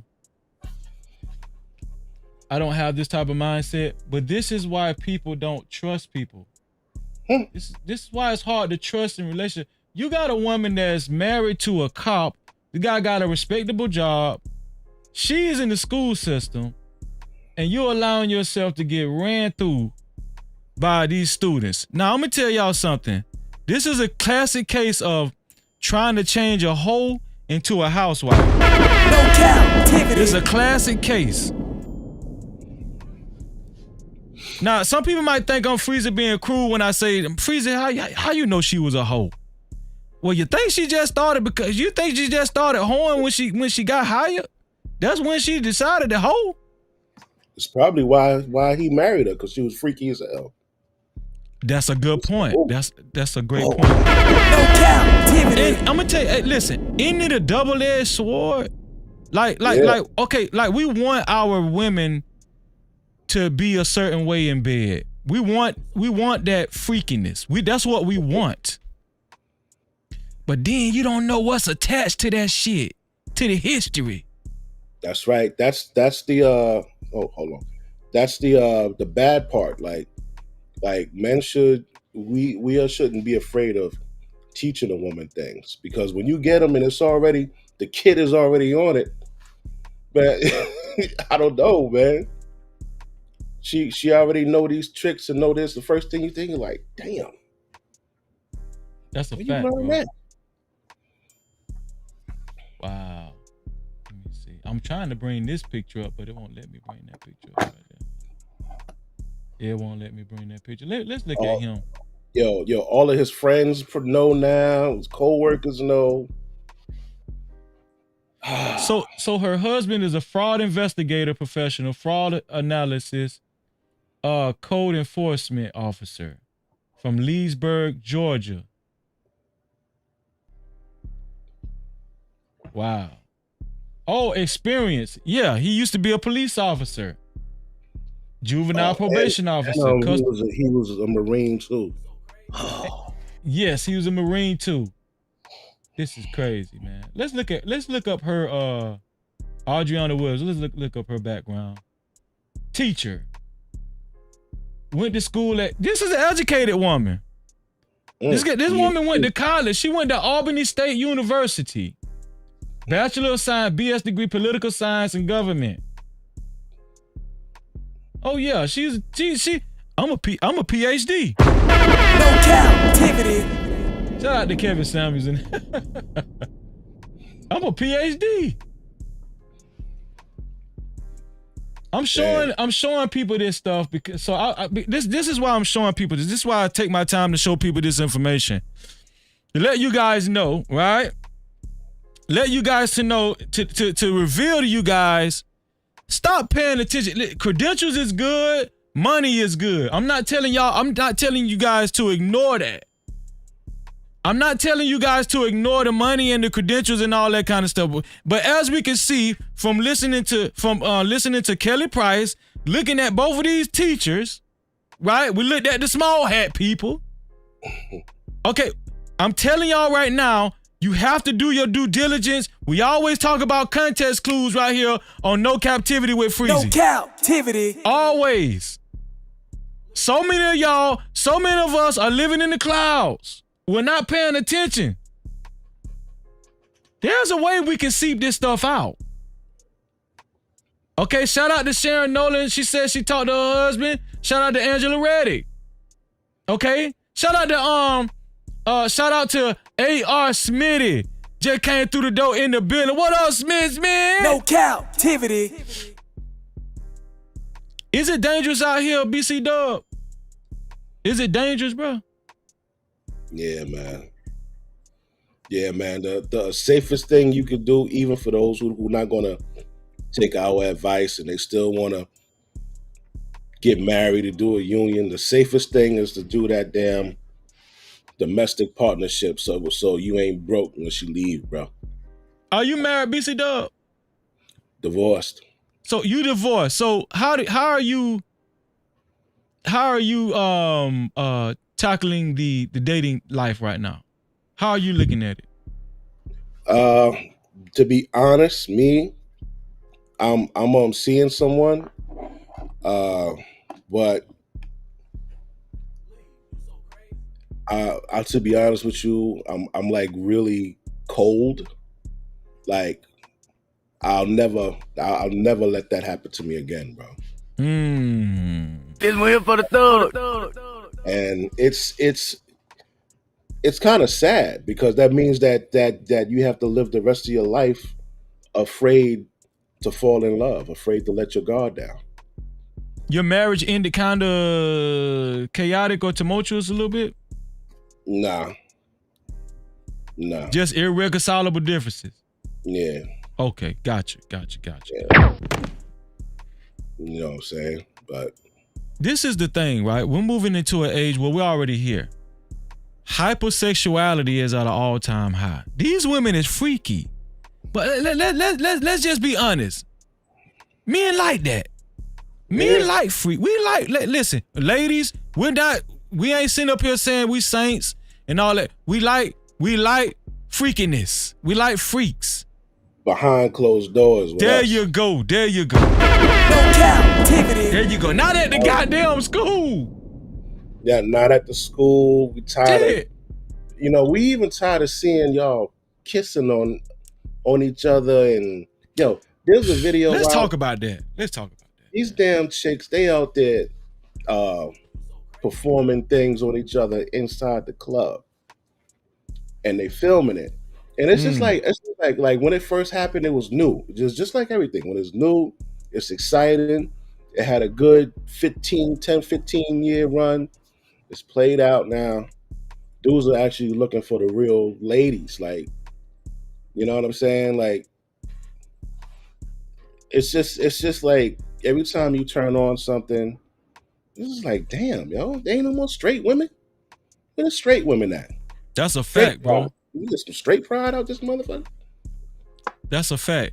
I'm gonna tell you, but see, you just touched on a great subject, right? Super chat. Shout out to Angela Reddy, my sister in the No Cap crew. Just entered the building and paid a couple of light bills with the $5 super chat. She said, "Great topics tonight, Freezy." No Cap-tivity. Thank you, sis, for helping me keep the lights on. We love you, and I very much appreciate it. Thank you, Angela. Let's talk about that. Are we looking the other way now? When let's just say I don't go to clubs no more, but even when I be on social media and stuff like that, I see women, not just young women, but older women too. When they're out celebrating, they're drinking and whatnot. I'm talking about 40-year-old women bending over, twerking. Then there's another woman right behind her having fun, and they say it's all in good fun. She might be slapping her ass, or she might be twerking on her homegirl, like her homegirl got a dick or something. You know what I'm saying? And the homegirl got the biggest smile on her face. What is it? Are we desensitized to this shit? Is it normal now? Yo, I think girls are so gay that they licking niggas' butts now, bro. Bro, but listen, bro. I mean, God. I'm at the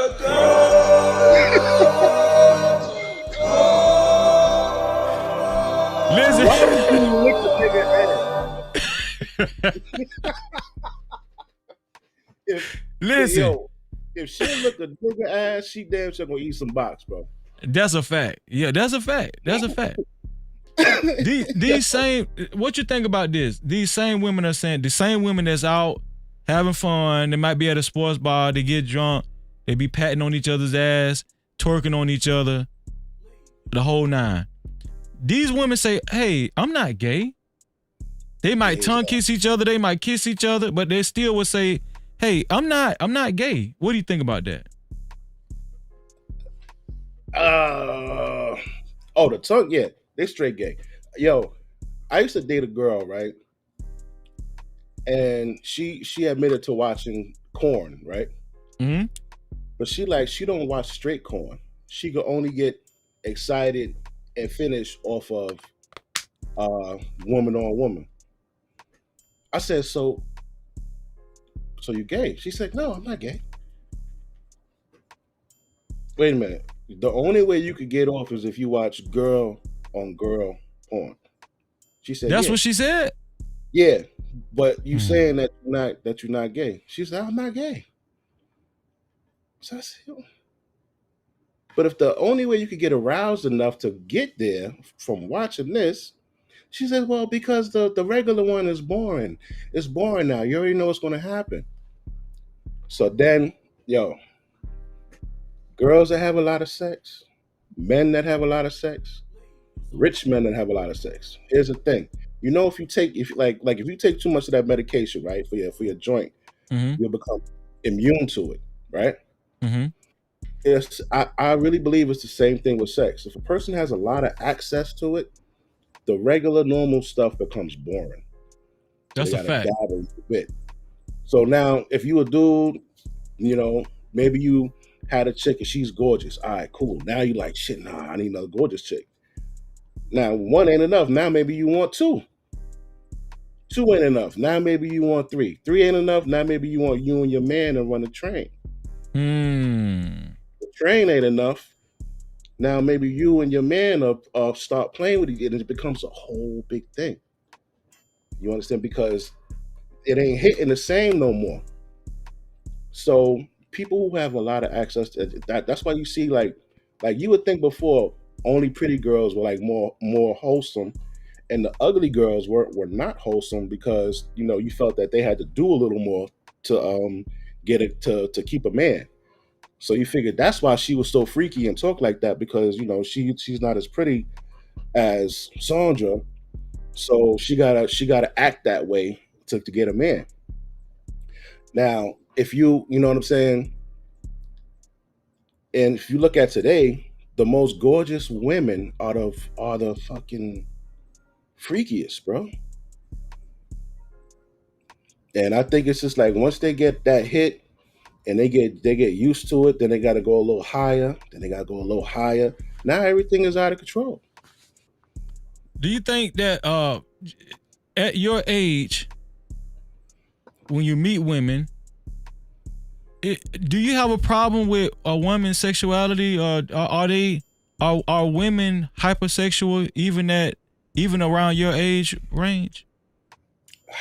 Oh shit, my age range is it's like they 17, bro. No Cap-tivity.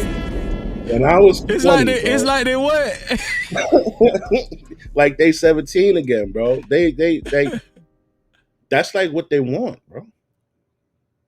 Especially when you dab into like the 40s, like 35 and up, like I think they just stopped giving a fuck. They just like, it is what it is. Like they waiting on you.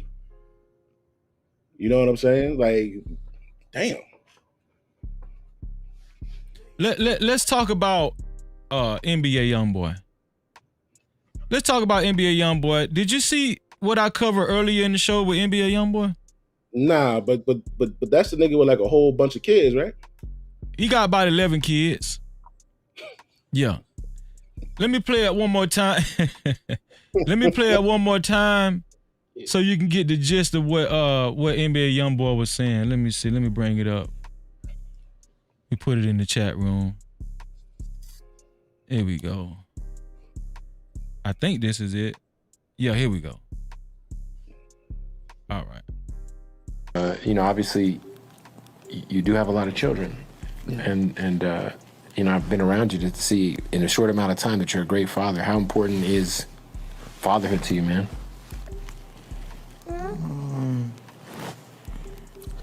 Not really big on it, to be honest. What do you mean by that? You're not big on it? Like you're a family man. I'm here with you. I see it. Yeah, but I'm only out. I'm only like in here because you here. Oh, well, I don't believe. So he said he's not really. The guy was saying, seems like you're a good father. From the looks of it, NBA YoungBoy said, "Well, I'm really not big on fatherhood, to be honest." And then he was like, "Well, you got your son with you right now," and NBA YoungBoy proceeded to say, "Well, I'm only with him right now because you're here." I mean, man, look at the baby. The baby about to fall off the fucking couch. Yeah, You know? exactly. No captivity. So let me ask you this. Oh, matter of fact, let me get this super cap in. Super chat. Shout out to Smitty. AR Smitty, that is, with the $2 super cap. He said this country got everybody morals fucked up. No captivity. And that's a fact, AR Smitty. Shout out to AR Smitty for helping me keep the lights on, bro. Appreciate you, bro. So that's what I want to talk about. We could talk about the mothers, and I talk about mothers, and I talk about women, right? I talk about women choosing the wrong partners. They see guys who are obviously not fit to be not even a husband, but a good parent, right? But when we got guys like NBA YoungBoy, could you just look at NBA YoungBoy, and can you explain how something like this got created? Could you explain could you explain how this creature in the wilderness got created right here? Yeah, he's where's he from? Anybody know where he's from? I think he's from Baton Rouge, Louisiana. Oh God, yeah, they should put a ban on having kids out there. Baton Rouge, Chicago, fucking Baltimore. Yeah, them niggas shouldn't be reproducing. They should have to pay a higher tax because the type of niggas that they produce out this motherfucker, man. Now, one thing I will say, right? Because I've been looking into female nature and fucking nature in the animal kingdom, the selective breeding that they're choosing, right? Right. So you notice, right? They say that they're always choosing these thug niggas, these type of archetype type of dudes, right? Mm-hmm. If we were to transfer into the animal kingdom, who do you think would be a more dominant lion? A Future archetype or a Russell Wilson archetype? In the animal kingdom? Yeah, if we were to transfer certain humans into the animal kingdom, who do you think would be more dominant? Dang. A Future or a Russell Wilson? Right. I'm gonna say a Future. Right. That type of archetype would be more dominant out there. Not because of what women look at today, but because of the protection aspect. Look like they can handle themselves a little bit better. Mm-hmm. You know what I mean? Look like they got stronger genes to produce stronger offspring. Now we transfer that back to human nature. Right. And I was trying to figure out why the hell do they keep sleeping with these niggas? Like you look at them, you could tell this nigga damn they don't give a damn about life. This nigga don't give a fuck. Yeah, he'll shoot somebody. He'll do all of that shit. And subconsciously, that's what they're using to mate. That's their instinct. Like, this nigga don't give a fuck. She wants him to dominate her. There's another dude that looks something like him. He got like 14, 15 kids. Fizzle. Jay Fizzle. Young Fizzle. Something Fizzle. One of them niggas. Got like fucking 15 damn kids. But it's like these types of guys, they look like they're good protectors. You got a website where women can go and find men in jail. And we would always say, well, why do you want a jailbird? He can't do nothing. being the person that worked in jail, you would the dudes that got the most girls were the dudes that was locked up and the crooked COs. The women loved them. Bro, I Why? want to say, I want to comment on Jet Cora's comment and also Angela Reddick. Jet Cora say Freezy, he didn't have a mom to raise him or his dad. I didn't know the dynamic of his parental situation, but thank you for that, Jet Cora. Also, Angela Reddick said, young boy grew up without a father to guide him. This is the problem, right? Young boy grew up without a father to guide him. Young boy has 11 kids. These 11 kids are obviously growing up without a father to guide him. I'm gonna tell y'all what I'm tired of. I'm tired of putting these dudes on a pedestal because they might be popular or some shit. I'm gonna tell y'all want to know what's the problem with our community? All you got to do is be popular, and you get a fucking pass. That's it. That's it. All you got to do is be popular, and you get a pass, right? NBA YoungBoy is a degenerate. Now, I do empathize and sympathize. The reason why I say empathize, I come from humble beginnings as he does, right? But I'm going to tell you something. It comes a point in your life when you become a man. You ain't got no excuses. This dude got 11 kids, and he's straight out telling this dude on the couch, man, I really don't really care about being no father, dawg. Only reason I got my son here is cause you him. And I'm gonna tell you something. The reason why that's a dangerous interview, and when it went viral. The reason why it's a dangerous interview is because they're gonna be young, ignorant ass kids grow up, want to be just like NBA YoungBoy say, man, it's okay, man, for me to skip out on fatherhood because I got shit to do, right? So this is the point I'm trying to make, man.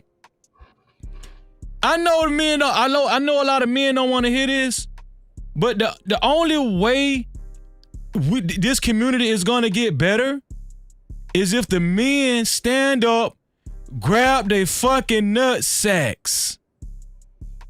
Grab your damn nut sacks and be men. Be men. Okay? Now, shame on the women if you got a goddamn tech, a damn cyborg tech major to your left, and you got NBA YoungBoy to your right, and you still choose NBA YoungBoy. Shame on fucking you. You choose to reprocreate, whatever the reprocreate. How you say it, BC Dub? Procreate. If you choose to procreate with these animals, that's on your dumb ass. And I'm pretty sure even after this damn video, it's gonna be women that's gonna be knocking on this man door, ready to have this man 12th baby. But all I'm telling y'all right now, I'm speaking to the men. Let's do our part 2024, guys. Listen, we know we can't. We know dudes like NBA YoungBoy and the rest of these clowns, we ain't gonna reach them. You can't talk no sense to NBA YoungBoy because he got more money than me. He got more money than Freezy. I can't tell this man nothing. You got it. You feel what I'm saying? There has to be, there will be a divide within the men before shit get better. Like, honestly, before we can even start helping the women, we have to cut ourselves away from certain types of men. Because you can't have an army, or you can't be trying to complete a mission, and you got niggas on your team that got different ideology. Everybody got to be on the same page, and there's a lot of brothers that's not on the same page. So I mean, this isn't like the Dark Ages where we could just go and just kill them niggas. We can't do that. So the only thing you got to do is bring back shame. You got to bring back shame back to our community. That's a fact. If we got to start shaming dudes and making them look like it's disgusting. Like, first of all, why would you even sleep with a person man and women. Why would you sleep with this person and you know they got 5, 6 baby mamas? Not even that high. We're gonna say 2 or 3. Why This would you person even why would you even sleep with him? That's what you're asking. This one here yeah, for the why, thug. that mean that this person, male or female, they have mad raw sex and they keep the kid, bro. So why would you enter that?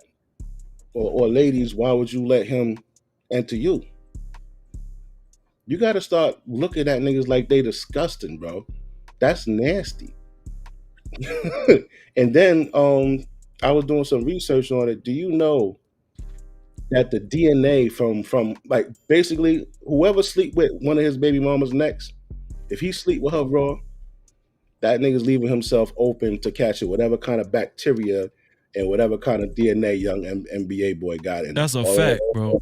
Retarded genes, he gonna catch that in his meat, bro. BC Dub, can I tell you something? When I was, when I was coming up, I was, I used to think to myself, I'm not better than these guys. I am no better than these guys. I used to tell myself that, BC Dub. If I was to see somebody like NBA YoungBoy in the sky, I'd be like, man, you know what? I'm not gonna say I'm better. I'm not gonna look down on it. BC Dub, I'm better than NBA YoungBoy. No Cap-tivity. BC Dub, I don't hesitate saying that shit no more. Sometimes you just better. Let me tell you something. Listen, I work hard to change my life, dog. NBA YoungBoy, guess what? If I was in front of him, if we was in the same room, guess what he gonna say? Oh, I'm better than that little ass nigga Freezer. Just because he got money. No, nigga. I'm better than you. And so guys, go ahead, BC Dub. Go ahead. You can talk. Nah, just speaking on what you're saying, you're like better quality, man. There's different grades of men. That's what the problem is now. You got men that are being selected that's not a higher grade.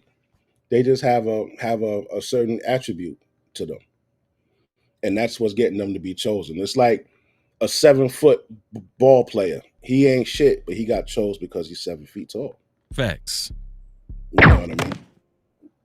So you can have a dude like NBA YoungBoy or any of these other dudes. They just know how to rap, bro.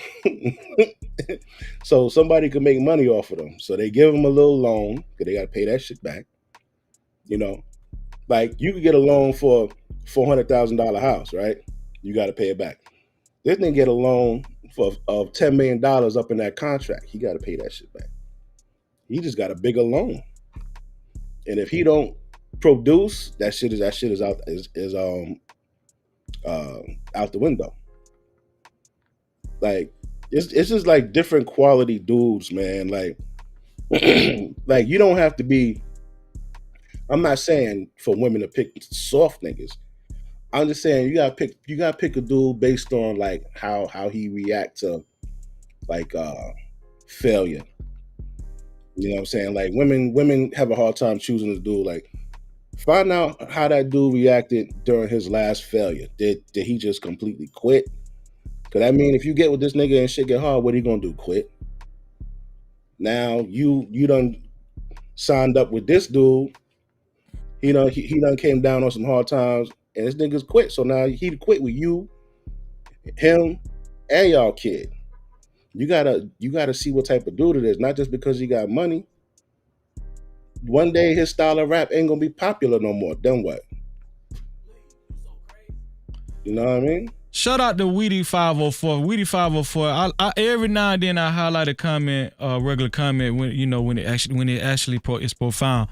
Weedy 504 said, "No matter what we say as men, the guy with the money gets the girl first, cause all she see is money, right?" Now we know in this hypergamous society that's facts, but I'm telling y'all right now, you're gonna get into a lot of trouble if you keep looking at life like that, right? Now, when we talk like that, me and BCW is not telling people to be with, just to purposely be with broke people, right?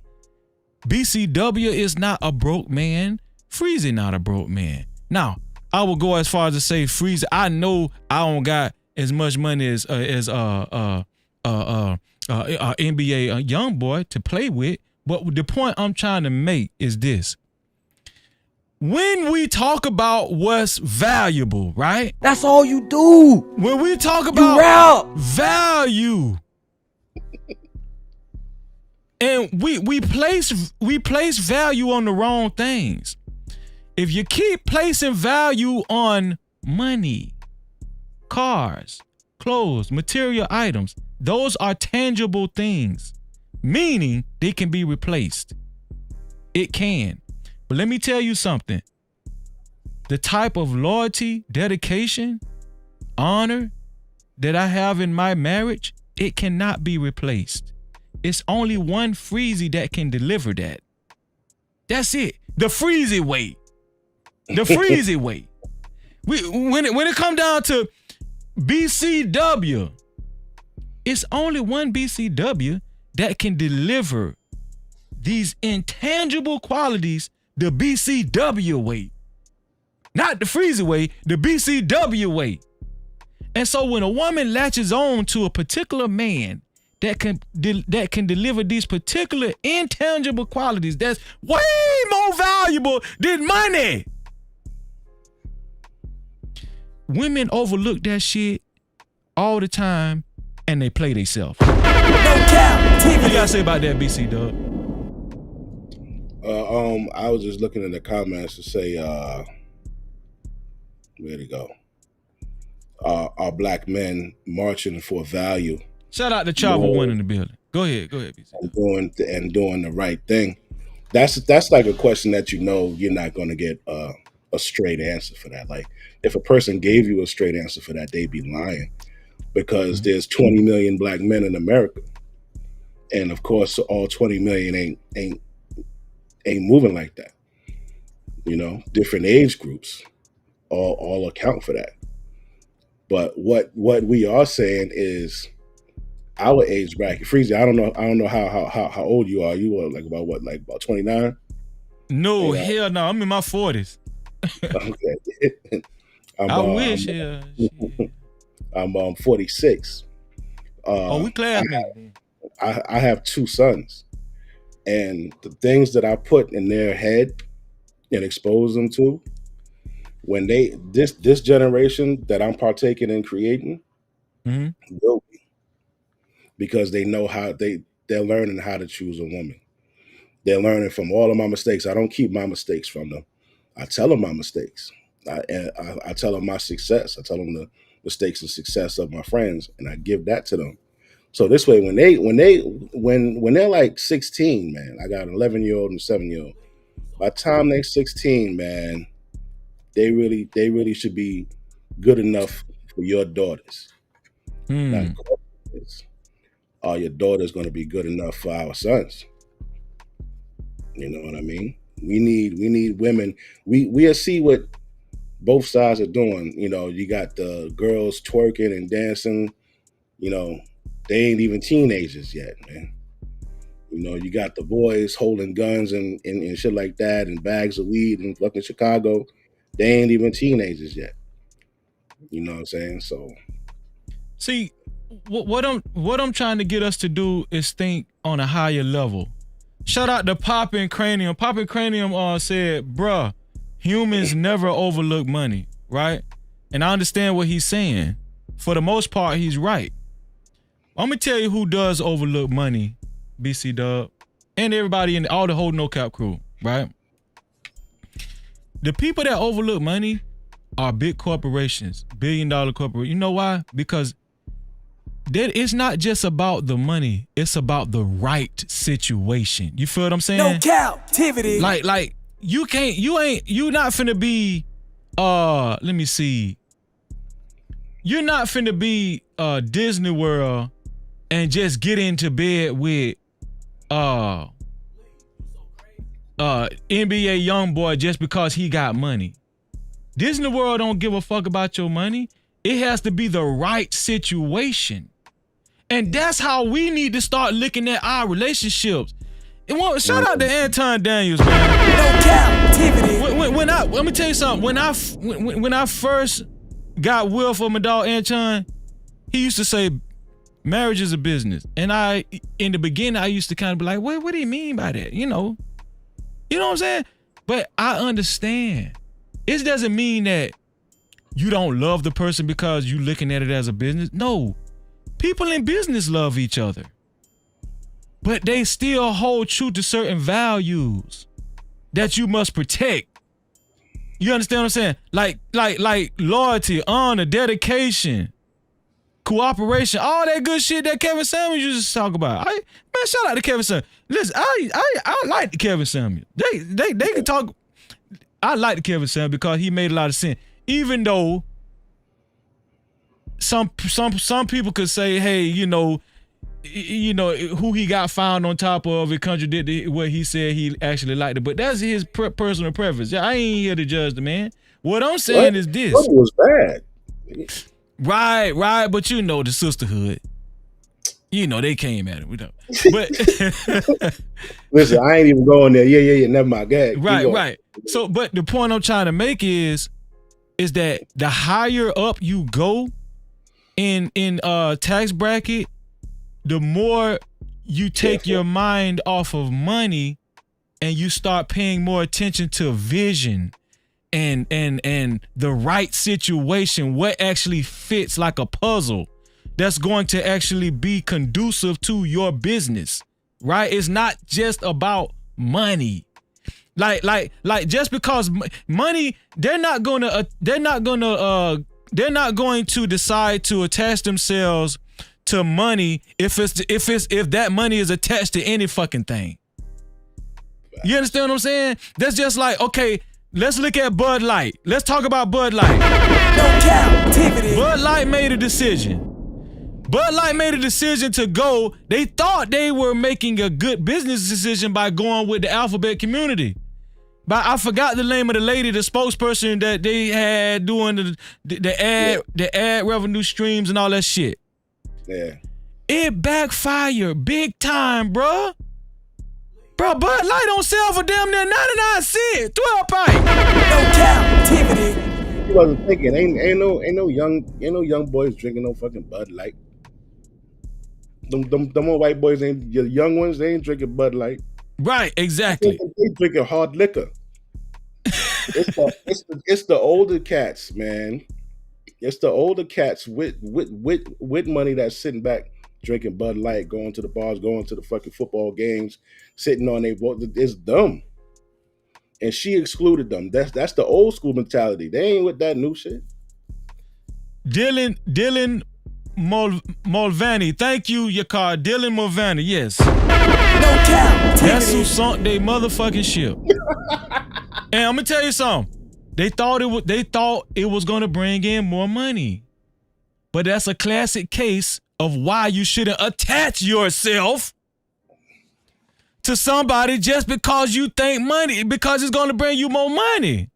No, it was a bad business deal. It was bad business. And I do tell everybody that's listening right now, you should actually approach your regular ass relationships the same way.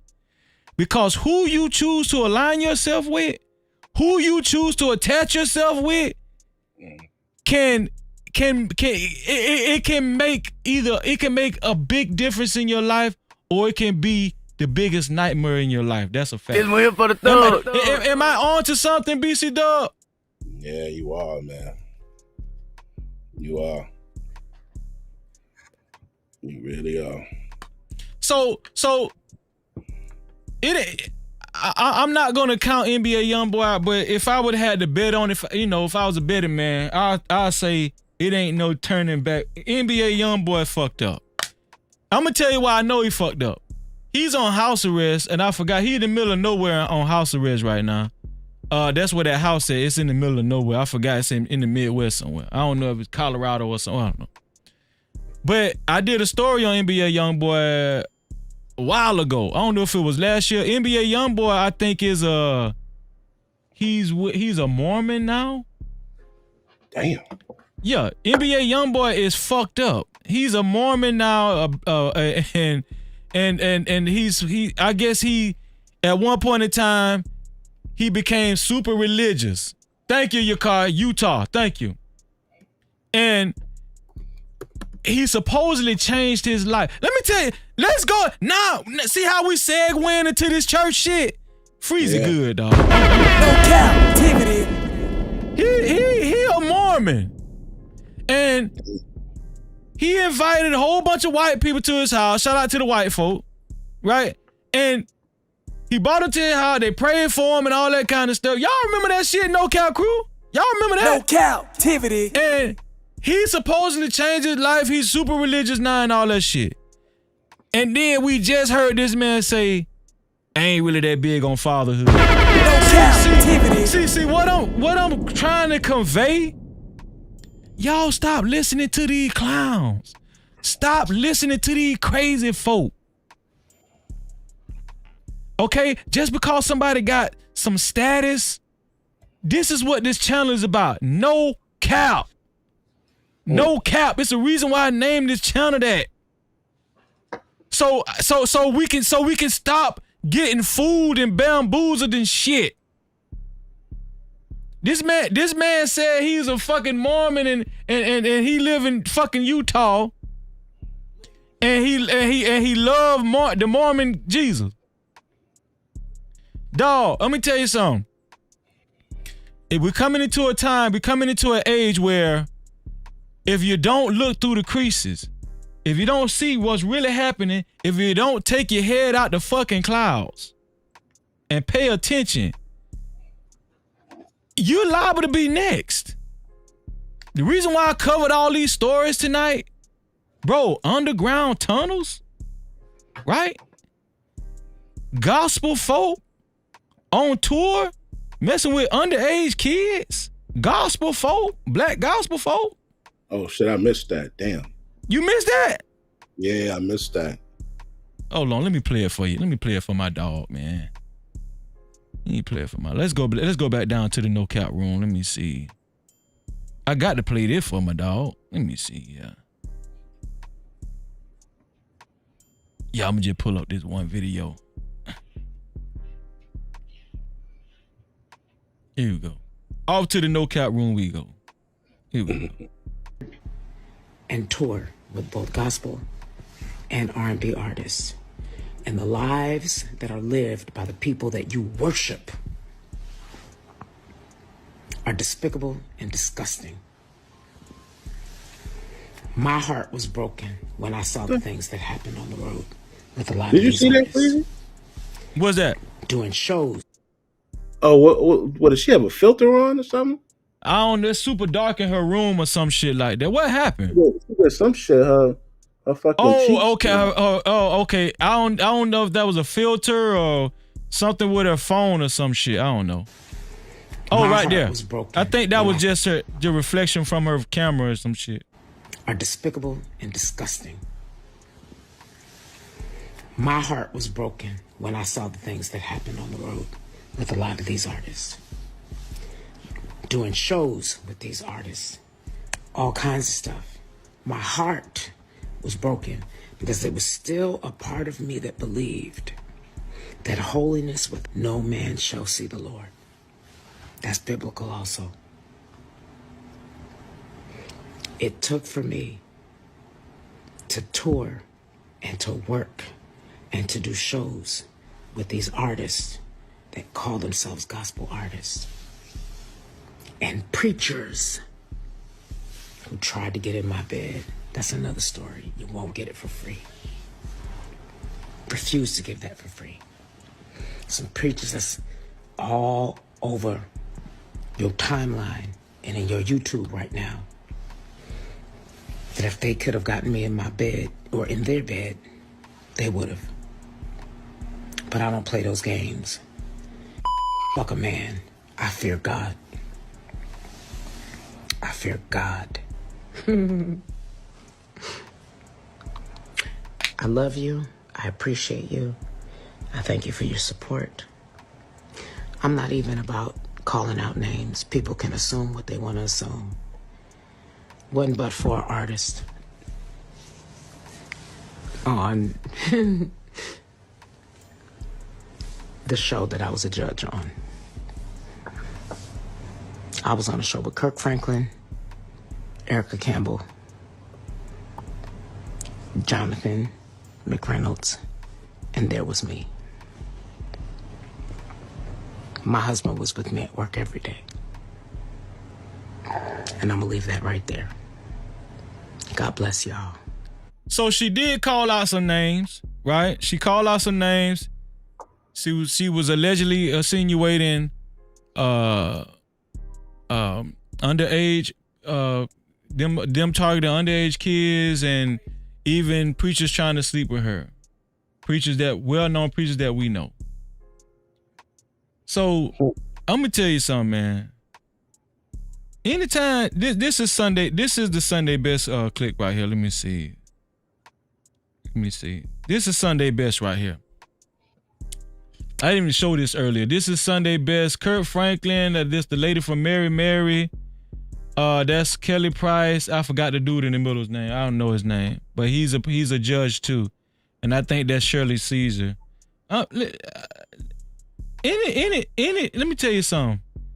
This is why I don't mess with these church folk. Anybody that look like this dog, just look at this man, dog. I'm just saying, if y'all can't see the context clues in this man's face, this man look. Listen, I just bought some oranges today and some mango. That shit ain't more fruity than what we looking at right now. I'm telling you that right now. No Cap-tivity.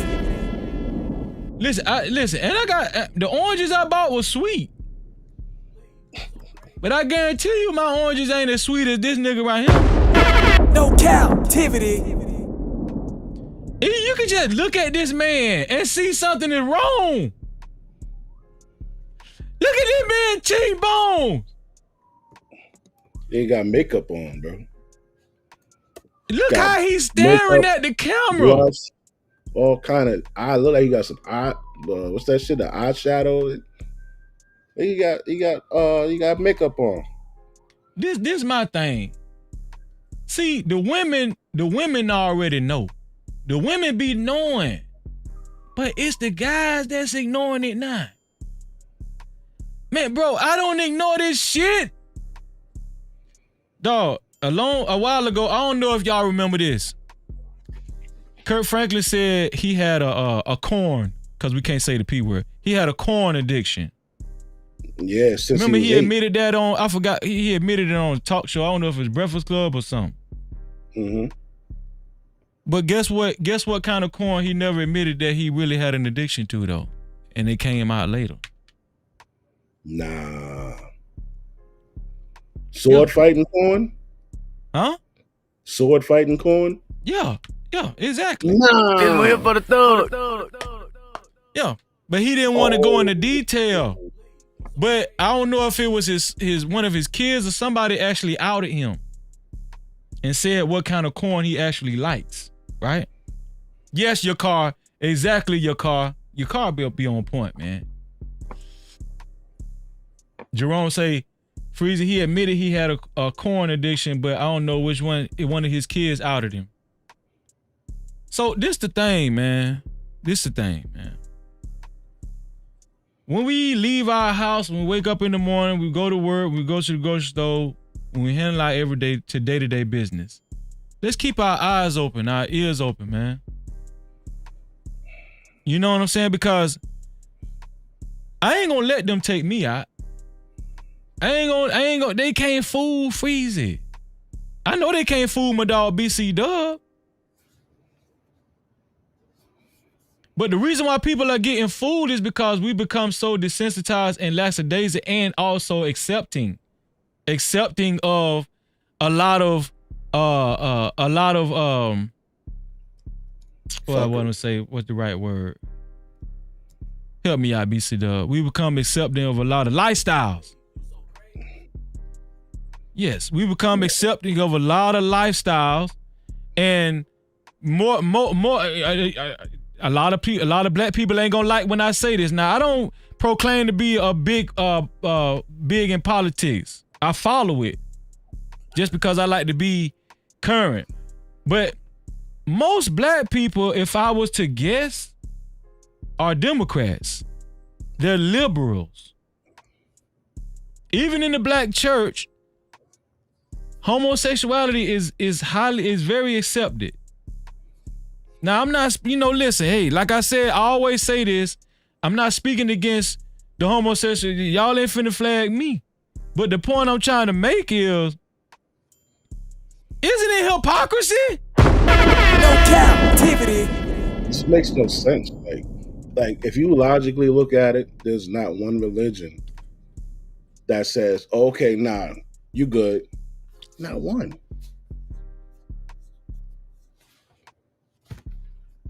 There was one guy who came out to his congregation. That congregation kicked him out. They didn't want to have nothing to do with him, right? Mm-hmm. Another congregation guy came out. They accepted him. They cried with him and called him a hero. But how could you preach to me about things and you are 100% wrong every day? Like whatever, man. It's a bunch of hypocrites. You in the Bible, what's one of the worst people God hates? What? It's a hypocrite, bro. You know why a hypocrite is so detrimental to you? Let's just BC Dub. I know you well enough to know you're an upstanding guy. Thank you. Let's just say you introduced me to somebody that knows you, right? Let me bring my dog up here, man. Let me see. Let me bring my boy up here. 1 second. Matter of fact, let me go to this screen. Satanism, what's going on that level? Yeah, come. No Cap-tivity. What's up, Freddie? Chillin', man. Let me take this off your face back. Okay, that's better. So yeah. So what I was finna say was this. Let's talk about hypocrites. The reason why hypocrites is so detrimental to, I don't like hypocrites. Because the reason why a hypocrite is so dangerous, it will set you back on what you're trying to accomplish. He or she will set you back. I'm gonna tell you why. If let's just say you represent a certain type of decorum, BC Dub, next level, but then I want to get in business with y'all. Y'all introduce me to somebody else y'all know. This person that y'all know is no, matter of fact, no. Let's say y'all trying to convince me to change my life. Y'all trying to convince me to be a better worker for y'all, right? Or to be better for y'all business. But then y'all send somebody to talk to me that represents y'all business, and the person that represents y'all business is harping down on me, getting on me, cussing me out. Man, you need to change, man. You need to change. Freezy, you need to stop doing this. You need to stop doing that. You need to stop doing this. And then finally, he talked to me so much, cussed me out. I start making a decision and say, you know what? I might do need to change. Maybe he right. And finally, BC Dub and Next Level might have had a breakthrough to where your business can could thrive more, because Freezy finna up his work ethic and his productivity. But then I traveled somewhere and I seen the same dude y'all sent to me. He doing the same shit that he was cussing me out for. No Cap-tivity. I'ma say, man, damn that shit, man. I ain't finna change. Look at this man. And that's why the Most High don't like hypocrites, because it's backfires to his plan. That's why nobody should like a hypocrite, because it backfires to progress. Yeah, it look good on surface. right? They preach it to you and they talk. You want to know who preached the best? You want to know who give the best speeches and shit? Hypocrites. They give the dog. You want to know who? I ain't even finna bring his name up, man. But I'm just letting y'all know right now, Martin Luther King was one of the best orators of our time. I ain't calling Martin Luther King no hypocrite. I'm gonna let y'all do with that as y'all may. But I'm just saying is that you gotta be careful with, with these. They have a gift of gab. That's all I'm saying. That's all I'm saying. So we gotta keep our eyes on next level, man. Let me get you in on the conversation, man. What you think about everything we've been talking about? What you can touch on anything, bro. First off, I want to say it's good to see you, Freezy, man. Good to see you feeling a little better, man. Man, boy, they tried to take me out, dog. No Cap-tivity.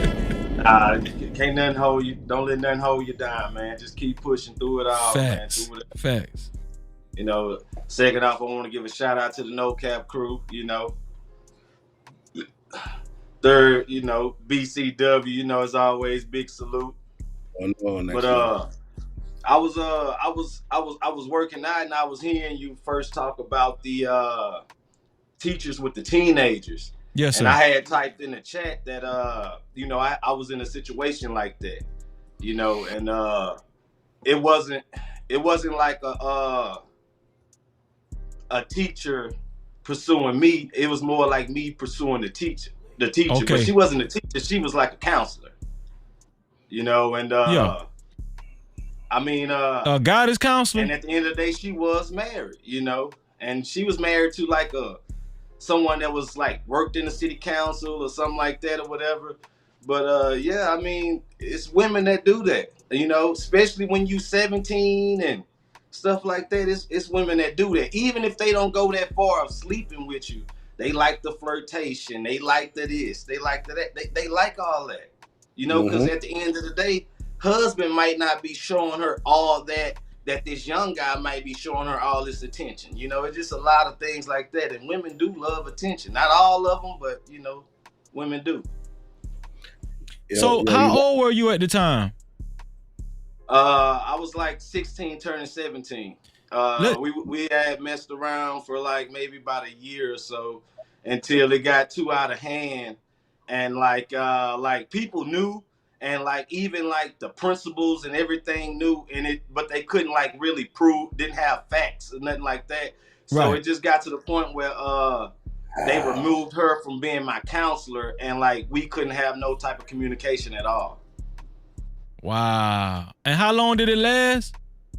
About a year or so till it just got, because at the end of the day, when you with a person and you, especially if you're having sex with them and you spending quite amount of time with them, that person is going to show, especially a woman. A woman can't help but to show, like, her feelings and stuff sometimes, especially when you're putting it to her. I'm just saying. No Cap-tivity. But it got out of hand. It got to the point where she used to come to my class and take me out of class to come to her office. Like it just got too out of hand, She getting sloppy. But like it was. So how did it start? Did she notice you? How did it start? Did she make a move on you, or you told her you liked her? Well, I never tell her I like her. I was just flirting with her and stuff. Like I always been a guy that liked a little older women. Like not no. Right. Most 16, boys do. 17. I'm not talking about like 50, but mid 30s, younger 40s or something. Especially you looking good, yeah. I always consider myself a mature person, so I like the mature lady. Now if she go for it, she go for it, Mm-hmm. But I'm gonna shoot my shot. So she actually started. She started liking you. Gradually over time. How old was she? She was probably at the time, I want to say right 33. You was bragging to your homeboys one. I know you. This one here for the thug. Yeah. I ain't gonna lie, Freezy, because like I told you, I come from the streets and stuff like that. Like I ain't gonna even lie. I was going through court cases. The lady at my court with me. She at the court with me. You know what I'm saying? She helped me get out of a whole jam because she went to church with the judge and her husband is the city council. She showed up as Wow. my teacher.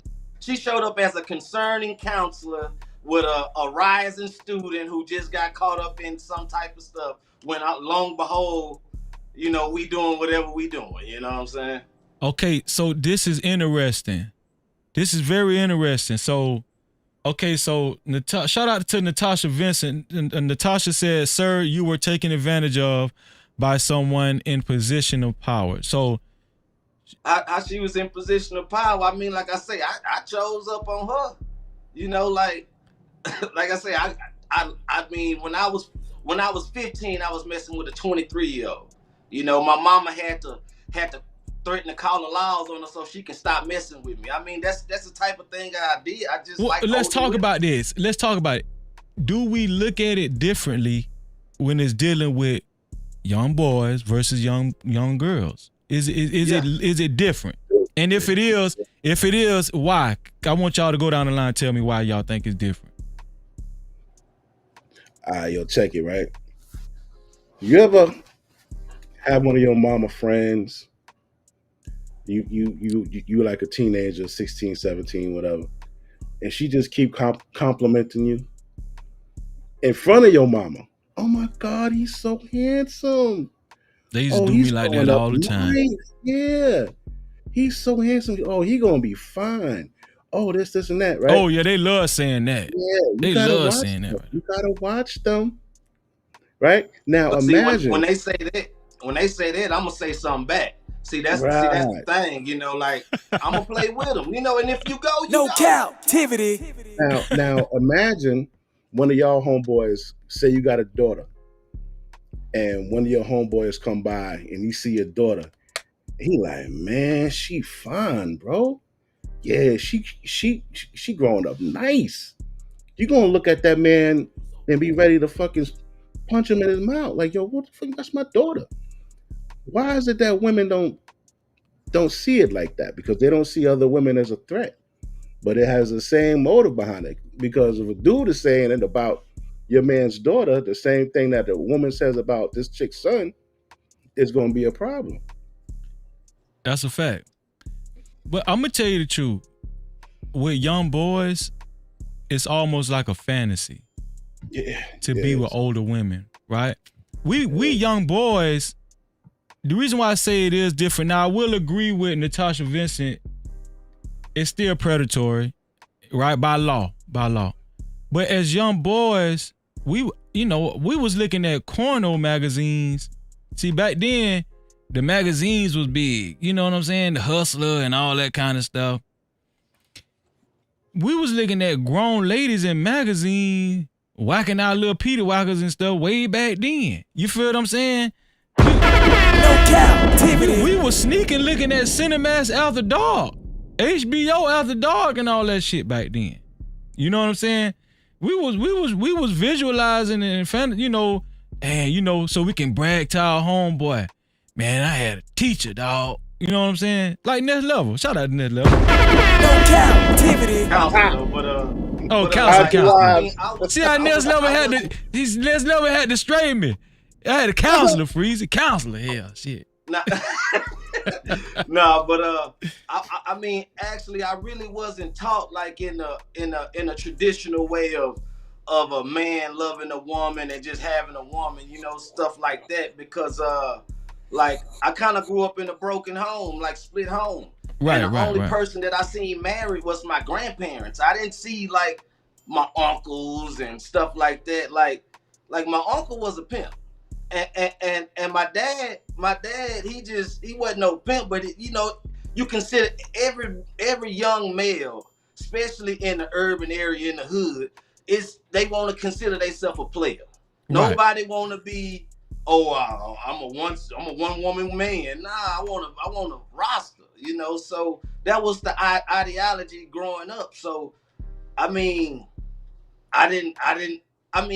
like, knowing what I know now, yes, that's wrong and all that stuff. Back then, it was excitement. It was stories to tell. Hey, I can poke my chest out. So you don't in no way feel violated. That's what you saying. No, I don't feel violated at all. You were violating her. You were violating her. No Cap-tivity. Nah, but right now, like in hindsight, it was wrong as hell. And not on my behalf too, yes, but even trying to approach. Do y'all hear that, ladies? Do y'all hear what Next Level said? He's grown now, and he's in retrospect, right? Right? She said, do whatever you like. Cause I'm just saying, cause like now I was wrong for even approaching this woman the way I did, and she was even more in the wrong because she's of age and she know better, you know. Who is this in the back? Is this hot sauce in the back? Yo, salute. What's up? I know it was your ass. What's going on, hot sauce? No Cap-tivity. I'm chilling. Shout out to you fellas, Next Level, BCW, and most importantly, let me give a shout out to the most famous hoe I know, Kamala Harris. How you doing, baby? What? No Cap-tivity. Wait, what? He said Kamala Harris. That's the most famous hoe he know. Yo, he's like the most famous hoe I know. Yeah, Kamala Harris. Yeah, she gave blowjobs to get to the vice presidency. Can't get mad at her, man. Look, allegedly. Well, she made it to the top. Hot sauce. What do you think about what we talking about right now, man? Is it a difference from a young boy having sex with a grown lady, a teacher, or a counselor, or of the sort, or your mom's friend, versus an older man having sex with an underage girl? No, it's all abuse, man. It's all abuse. And why do you feel like that? Could you explain yourself? Yeah, because at the end of the day, right, we're dealing with emotions and we're dealing with emotions and mental stability, right?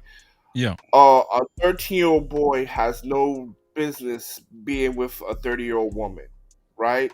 And see, the thing about it is, again, when we talk about the pastime, America's pastime, and we talk about, the vulnerable and people who are assaulted in that way, right? Black boys have always been assaulted in that way, right?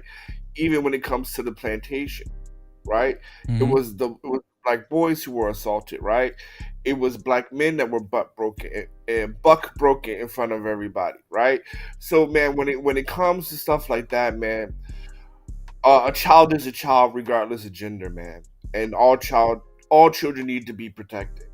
And I mean, I know it's acceptable and I know it's cool in our community, but it ain't right, man. It ain't right. When you were a boy, did you fantasize about being with older women? Say again? When you were an underage boy, did you fantasize about being with older women? No, I was always a barely legal kind of guy, so no, not really. You was a good kid. No Cap-tivity. Proud of you, man. I always like girls like my age. I never really fantasized about like older women. Plus, older women they're fat and overweight. Not Miss Parker. That's a great point, BC Dub. While you playing, that's why they put that part in the movie. That's why they put it in the movie. Yes. And I want to piggyback off of what I heard BCW say earlier. Like when women get like a little over 35 in the 40-year range and stuff, hey, they level of freakiness turn up on the whole nother. I'm talking about it's women that's 40 that I was messing with when I was like 20 something, and the 20-year-old women wasn't doing nothing like what they was doing. Bro, I'm gonna tell y'all something, man. They open. I got a home. Listen, this is a true story. I got a homeboy. He in prison now, but we was in science class together. And what's the name of that teacher name? It don't matter. I don't want to incriminate, but white lady. No, she was chemistry teacher. She was our chemistry teacher. White lady, dork. I'm saying like, like real, I don't want to say dorky, but like intellectual looking, like white lady. Bro, don't you know we found out that my homeboy was running through this damn lady? We was 15. This lady had to be about 42. But she looked like a, white house, white picket fence, white lady, like, I'm talking about fix her kids' lunch religiously every day with lunch pails and shit. That type of white lady. White lady used to watch Leave It to Beaver and shit like that. So he was fucking. He was beating the brakes off this lady, man. So, quick question: when you're talking about older women, you're talking like much older, like 30s and 40s, right? What?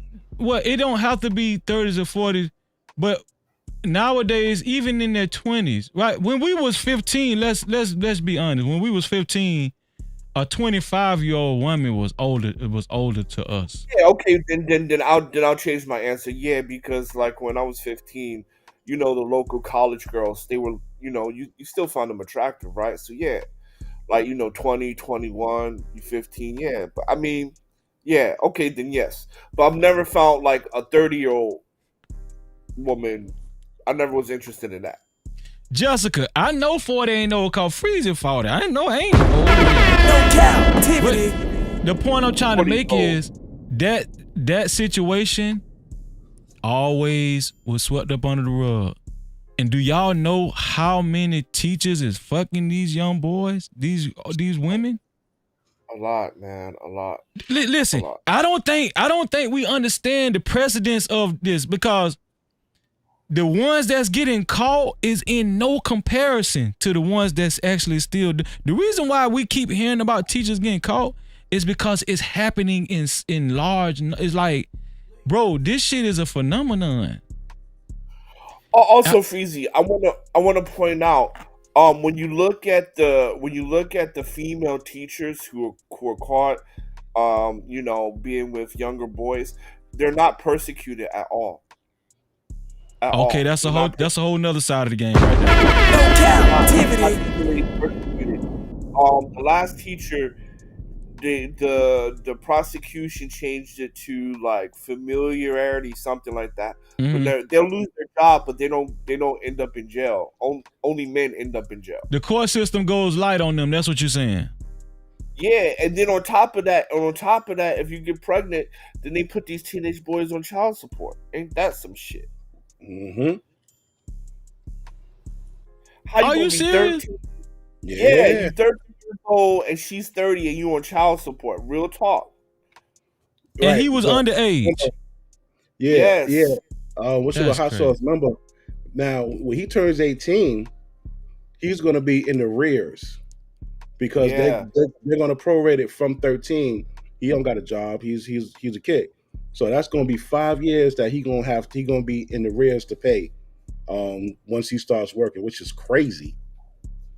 Yep. And she's 30 because I forgot the name, but it was like a Puerto Rican teacher dating this white kid. She got pregnant. The prosecution changed it from statutory to something else, and he is on the hook for child support at 13. That is America the devil, dog. No Cap-tivity. Shout out to 2 Glock Hot in the building. What going on, my brother? Good to see you, man. As always, bro. That's crazy, bro. A 13-year-old. Wait. How can you put a 13-year-old kid on child support? Because he's dad. Their dad. Yeah, they did that. Is a 13-year-old kid old enough to work? Nah. That's crazy, dog. America don't give a fuck. Yeah, especially because it's a man. Yeah, they don't really care about that, man. So I don't see how the hell a kid, you know what I'm saying, could become 18 and already have child support on him, because he was technically freaking, the M word. And, yeah, it was statutory, right? Statutory, yeah. You know what? Like, yeah. 13? Yeah, and statutory is under what age? Under a certain age, right? Under 16, he was 13, right? So under 16 in some states, 18 in others, right? But he's 13, so it doesn't matter which state, right? It's statutory. Yeah. Shout out to Mark Pires Tesco. He said they also go after the parents too. I guess that's a way of milking the parents if the child is 13 years old. Shout out to Cassandra B. Appreciate you, Cassandra. Yeah, they tried to take me out. Make sure y'all hit that like button, man. Make sure y'all hit that like button. And if y'all don't like what I said so far, hit the dislike button. I don't give a damn. No captivity. So that just further explains how much, I don't want to get into the gender war bullshit right now, but if a man it's just way more egregious if a man older man or if a of age man gets a younger woman, underage woman pregnant. You can't put this man on. See, this is the thing. Only the woman can get pregnant. Are y'all following me? Only the woman can get pregnant.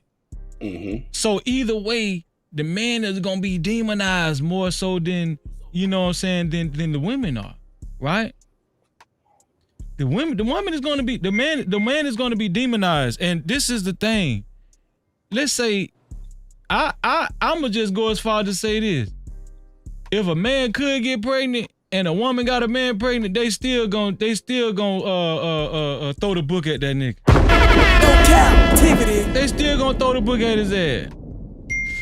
And I just feel like that's a disparity that we do need to correct, because it's almost like the United States government is being predatory amongst young boys and their parents.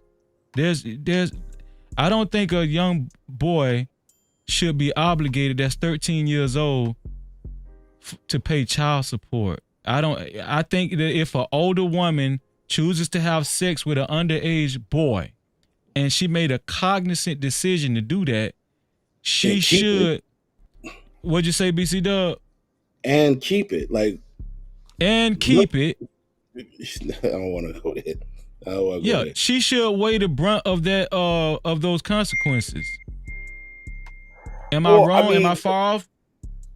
No, I agree. Well, I this is what I think. I think in general, I think reproductive rights needs to be more fair. Right? Right now they're not fair. It's whatever she decides, and regardless of whether she committed a crime or not. Because in this case, she should be in jail, right? Doing that, she should be in jail, just like a man would be in jail. And secondly, just like a woman has the right to, go to family planning, give it up for adoption or whatever, a man should have the same right. He could be like, well, I want to give my rights up for adoption. You know what I mean? You should have the same rights as a woman. That's all. I'm gonna leave it there. So, what else we talked about? We talked about, I don't even want to talk about the small hat situation. I talked enough about that. I'm already scared about that shit. Well, I think we talking about the black church. Huh? Oh, yeah, the black church. So, we keep hearing about the black church. The black church is staying in news headlines. We talked about TD Jakes not too long ago. And like I said, I told the No Cap crew, if y'all don't believe TD Jakes did that shit now, I don't know what else to tell y'all.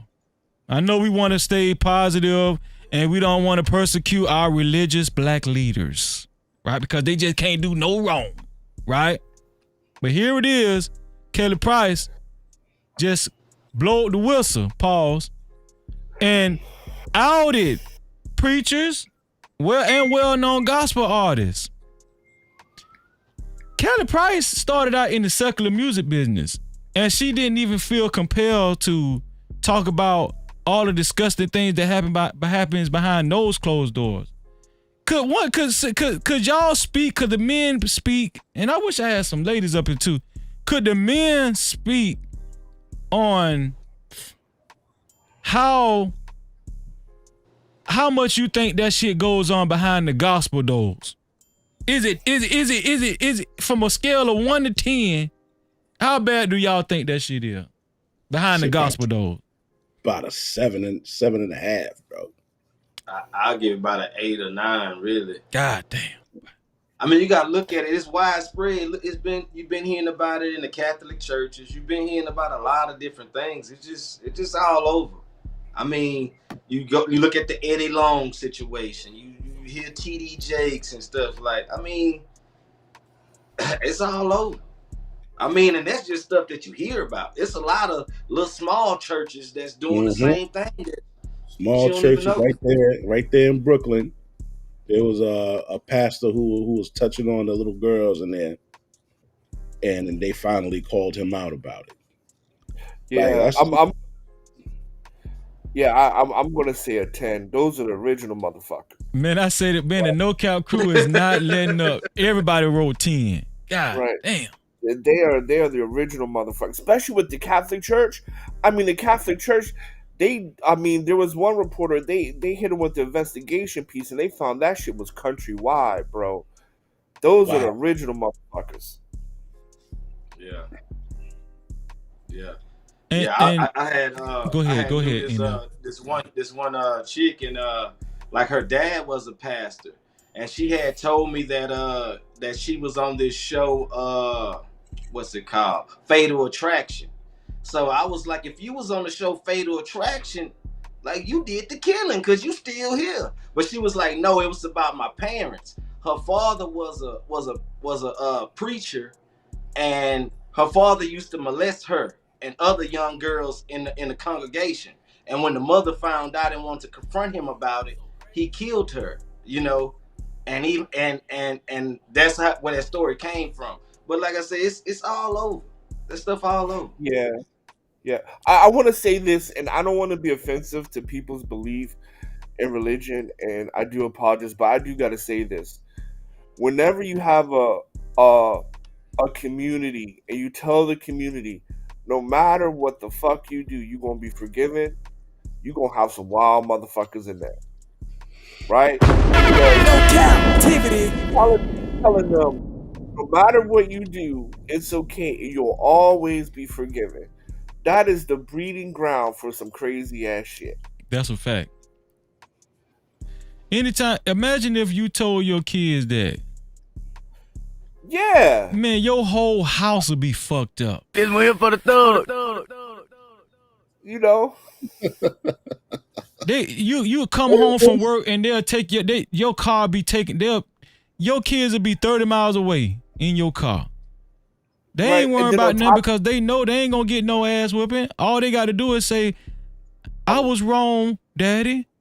I was wrong." Yeah, and then on top of that, you're also taught no matter what, you cannot say nothing about the pastor because he, or in this case, he or she is God's anointed. Like you can't say shit about the pastor, no matter what, because you can't talk about God's quote unquote anointed. I mean, what do you expect when the people don't need to take accountability, the leadership don't need to take accountability? Shit, I should be a pastor. Shit, that's a fact. Get my butt lit. I got a request. Let me see if I can find it. Damn, I think I got rid of it, man. I got a request from Natasha Vincent. Shout out to Natasha Vincent. I'm gonna find it for you. Super chat. Shout out to Natasha Vincent with the $10 super cap. She said, humble request to see the footage of TD Jakes at the freak off again, please. In Jesus' name. Thank you, Natasha, for helping me keep the lights on. I'm finna look for it right now. But I think you made a good point, Hot Sauce. There's a lot of leniency. Right? There's not a lot of consequences. It's all about prosperity and money and do as thou wilt. Do what you want to do. You know what I'm saying? As long Jesus forgive you. They made Jesus sound like a soft ass nigga, don't they? Yeah. Jesus forgive you. You can fuck Freeze's wife if she let you. Hey, Jesus forgive you. You don't care about that. Just say you know, just repent. I mean, you know, you'll be all right. You still go to heaven, you know. Yeah. Cap-tivity. Yeah, you go in Freeze's house and kill everybody. Just listen. Just ask for forgiveness. Freeze dead and whole family dead, but you know. At least you still alive to ask for forgiveness, you know. No Cap-tivity. That's how that shit goes. The reason why I said that because one time I had a conversation with a Christian, and I said, well, I asked him 2 questions. I said, number 1, do people go to hell? He was like, yeah, sure. Then I was like, well, how the fuck do people get to hell if God's forgiven everything all the time? Oh, shit. Quiet. Like, how the fuck do people get to hell? Oh, shit. Oh, okay, nah. So I think because he'll forgive you, but he'll still punish you, which is I don't understand. I'd rather you just not punish me and not forgive me. Like don't fuck it. Like, you know what I'm saying? Like yo, that's I actually never thought asked about her, like, how do you get to hell? And she couldn't answer. I was like, holy shit. I think Papa Kramer said post the link. Papa Kramer, you talking about the TD Jakes link? Damn. I think Papa Kramer talking about the TD Jakes link. Let me we see were if I having can. this. We were Go having ahead, go this ahead, hot discussion- sauce. Go ahead. Yeah, we were having this discussion about Christianity, the Black Christian Church versus like the Hebrew Israelite, because I'm of the Hebrew Israelite, and she was just saying like how it was just hateful. And I'm like, no, it's not hateful. It's just the truth. You know, I mean, God. Like God punishes shit. You know, and it ain't nothing about being hateful. It's just the truth. And then she was like, well, it's like love. And I was like, okay, well, I mean, if that's the fucking case, then, you know, how do people get to hell? Well, see, these are the tough topics and the sensitive topics that a lot of people don't like to talk about, especially church people. Because what I found is a lot of us don't like accountability. And I think that the modern day Christian church, not just the black church, but the Christian church in general, has become allergic to accountability. Shout out to shout out to Tasha Vincent. I got to honor Tasha Vincent's request. Shout out to Tasha Vincent. And let me see. Shout out to my dog TD Jakes, who was spotted at the freak off. Y'all check out my dog TD Jakes, man. TD Jakes at Diddy Freak Off Party. TD Jakes at Diddy Freak Off Party. Nah, that's not TD Jakes. A nigga wish he could TD move Jakes like at Diddy Freak Off Party.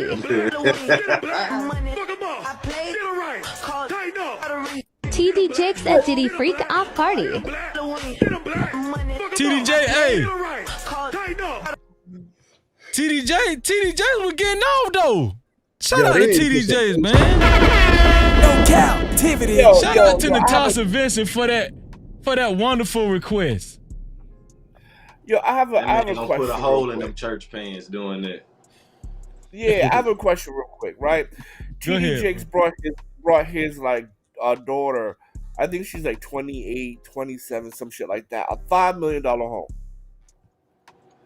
$5 million fucking home. While people, families, and his congregation don't know when they're gonna eat the next day. How can you fuck with that?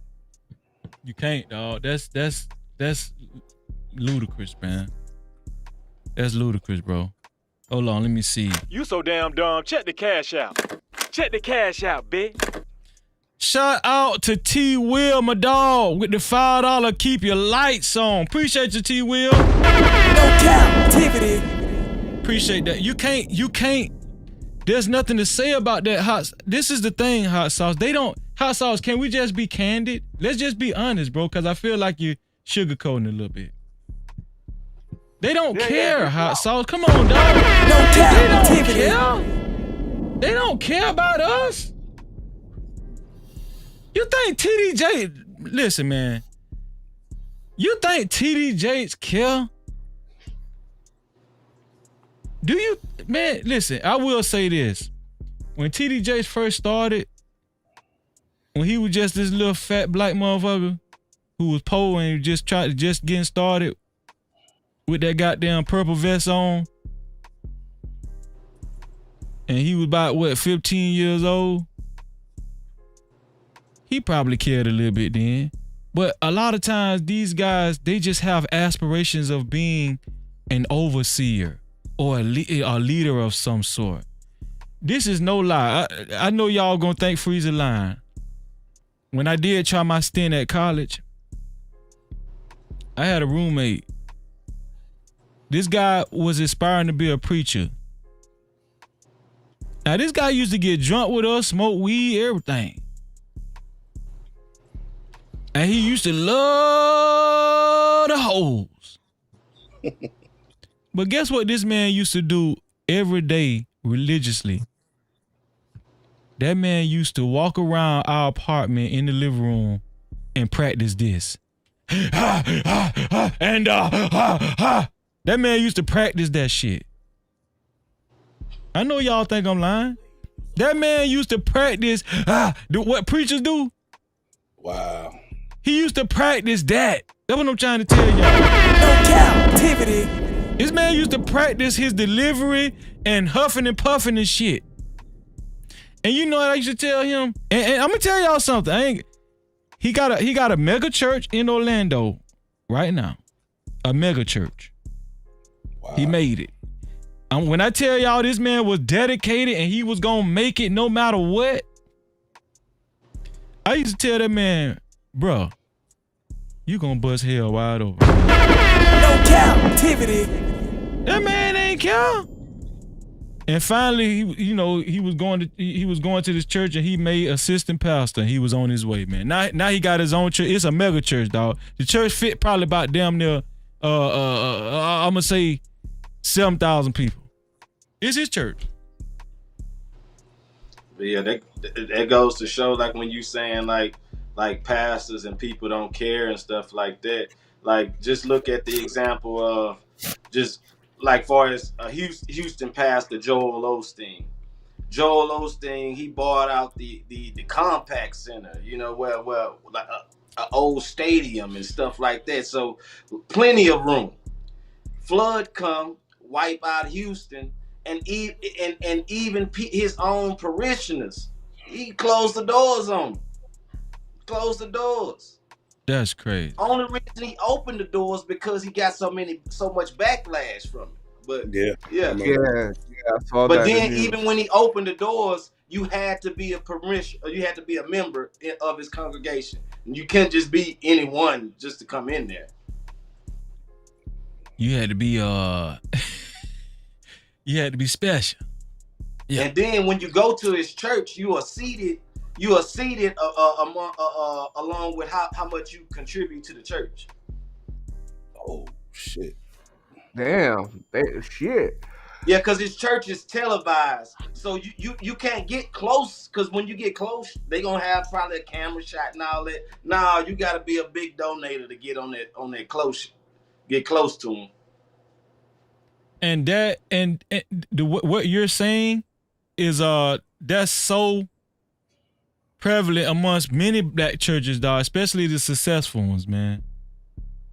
Shout out to the Drip Show. What's going on, Drip Show? Shout out to the LeBron Legacy Podcast in the building as well. No Cap-tivity. Y'all, listen, I'm getting ready to wrap it up. I do have to appear on my dog Anton Daniels' platform tonight. And make sure after this live stream is over with, y'all come on over to Anton Daniels' platform, man. We're gonna be kicking it over there as always every Wednesday. And the show is lit. It's lit, man. But I'm gonna let y'all get y'all last words in. Y'all can touch on any topic y'all want to, man. I'm gonna start with hot sauce. Yeah, man. I don't have much to say. I just wanted to came up just to talk a little bit with y'all. Y'all take it easy. Happy 2024, and I'll see y'all next time. Peace. All right, love you, hot sauce, for sure, man. Man, so listen. Let me see. Next level, man. Give us your final thoughts on anything that you took from this conversation, dog. Yeah, I just want to say I'm glad to see you doing good, Freezy. You know, I just want to say shout out to the No Cap crew again. No Cap-tivity. And like I said, you know, I was a young teenager, really a mannish teenager back then. But you know, like I say, in hindsight now, I know it's wrong. You know. But you had a good time though. This one here for the thug. Oh yeah. Shout out to Next Level, and y'all be on the lookout for Next Level platform, man. He's building it. It's coming. It's coming, and we gonna support him because we brothers and sisters over here. That's what we do. Next Level, salute, man. I see you next time, dog. Salute. All right, BCW. All right, Next Level. All right. BC Dub, man, what you want to leave us with, man? What's your biggest takeaway tonight? Shit, man. We just keep pulling the sheet over all the problems, man. That's a good. fact, dog. No Cap-tivity. You know, it's good to come up with solutions, but it's also good to uncover, the uncomfortable truths. Bring shame back, and that's it, man. Yo, so you going over to the other joint right now? Right after I end this live stream, yeah, I'm gonna go on over there because I think Anton started at 10, so I got about 30 minutes. So I'll turn that on and see what y'all chopping it up about over there. All right, BC Dog, man, appreciate you, dog. Glad you're feeling better, bro. Man, thank you, dog. Much love, man. Good to see you, dog. Real talk. All right, dog. Ooh, man. No Cap-tivity. And another one. Shout out to Chaz Focus. Reacts. Chaz Focus in the building. Hey, listen, I was at Chaz Focus channel earlier. We hung out real good. Had an excellent conversation. I think today was Chaz Focus's first live stream. He's off to a great start. Make sure you guys click on Chaz Focus. Make sure y'all, let me make sure Chaz. Make sure y'all click on Chaz's channel. Let me see. Let me make sure let me put it in the chat. Put Chaz channel in the chat.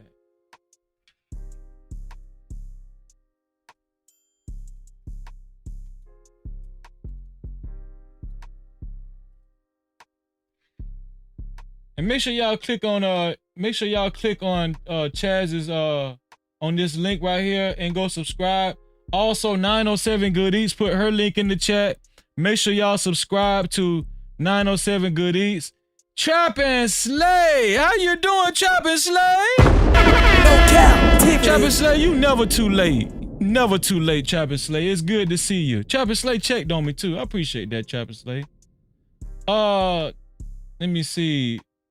Yeah, and make sure y'all click on 907 Good Eats, that link that she posted as well. And I don't know what Emperor but Emperor got a gaming channel. I don't know. 907, do you have Emperor's gaming link? If you can post it in the chat as well. But yeah. Yeah, I think that's, but listen. Let me see. The No Cap campaign, right? No Cap campaign. But before we do that, let's get some words of wisdom in. Let's get some words of wisdom in.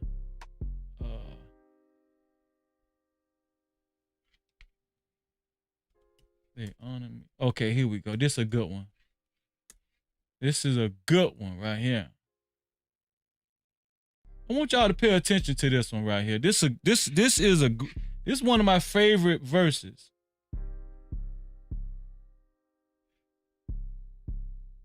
Shout out to the Most High. Shout out to the Most High most of all. Let's give honor and praises to the Most High. No Cap-tivity. Shout out to the Most High, man. Most High came to us from Matthew 15, 8 through 9. He said, these people honor me with their lips. These people honor me with their lips, but their hearts are far from me. Yes. Be careful of these con artists.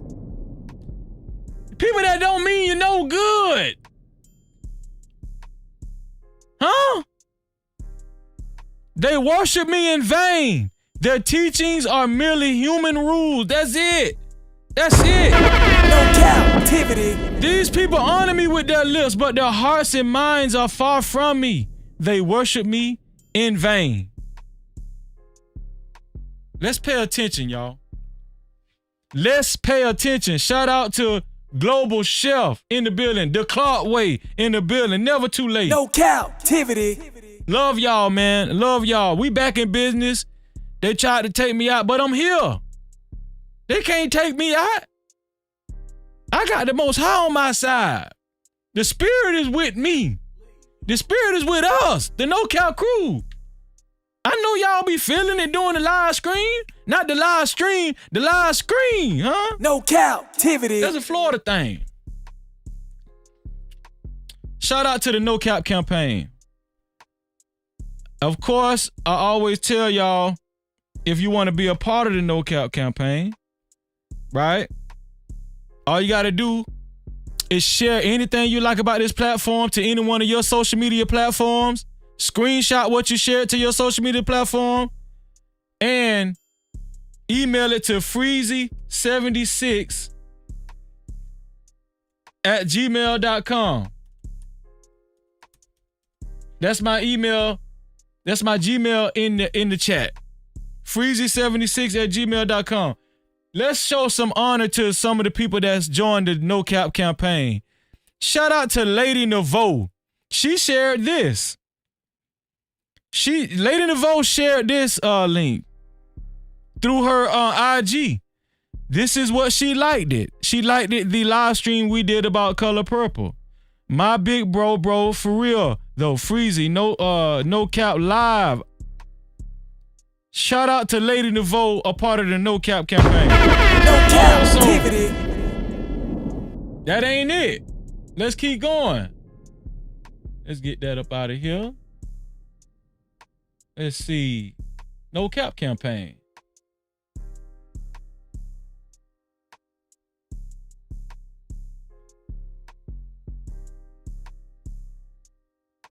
Okay, I did Lady Naveau. I think Lady Naveau got another one. Okay, I did that one though already. Lady Naveau did that one. Also, here we go. Let me see. 907 Good Eats. 907 Good Eats. She shared this. 907 Good Eats, I really appreciate you. 907 Good Eats is officially a part of the No Cap campaign. Appreciate you, 907 Good Eats. No captivity. This is what she liked it. This is what she chose to share in the social media. And she emailed me this. Shout out to the No Cap campaign. No captivity. We're growing this platform little bit by little bit. Soon it will be a lot. Here is the Black Community Whistleblower, aka BC Dub, with his No Cap campaign. This is what he chose to share. No captivity. An email to your boy No Captivity with Freezy. Shout out to BCW for being a part of the No Cap campaign. He also shared this as well. Shout out to BCW, man. I love all of y'all. I appreciate everyone that is a part of the No Cap campaign.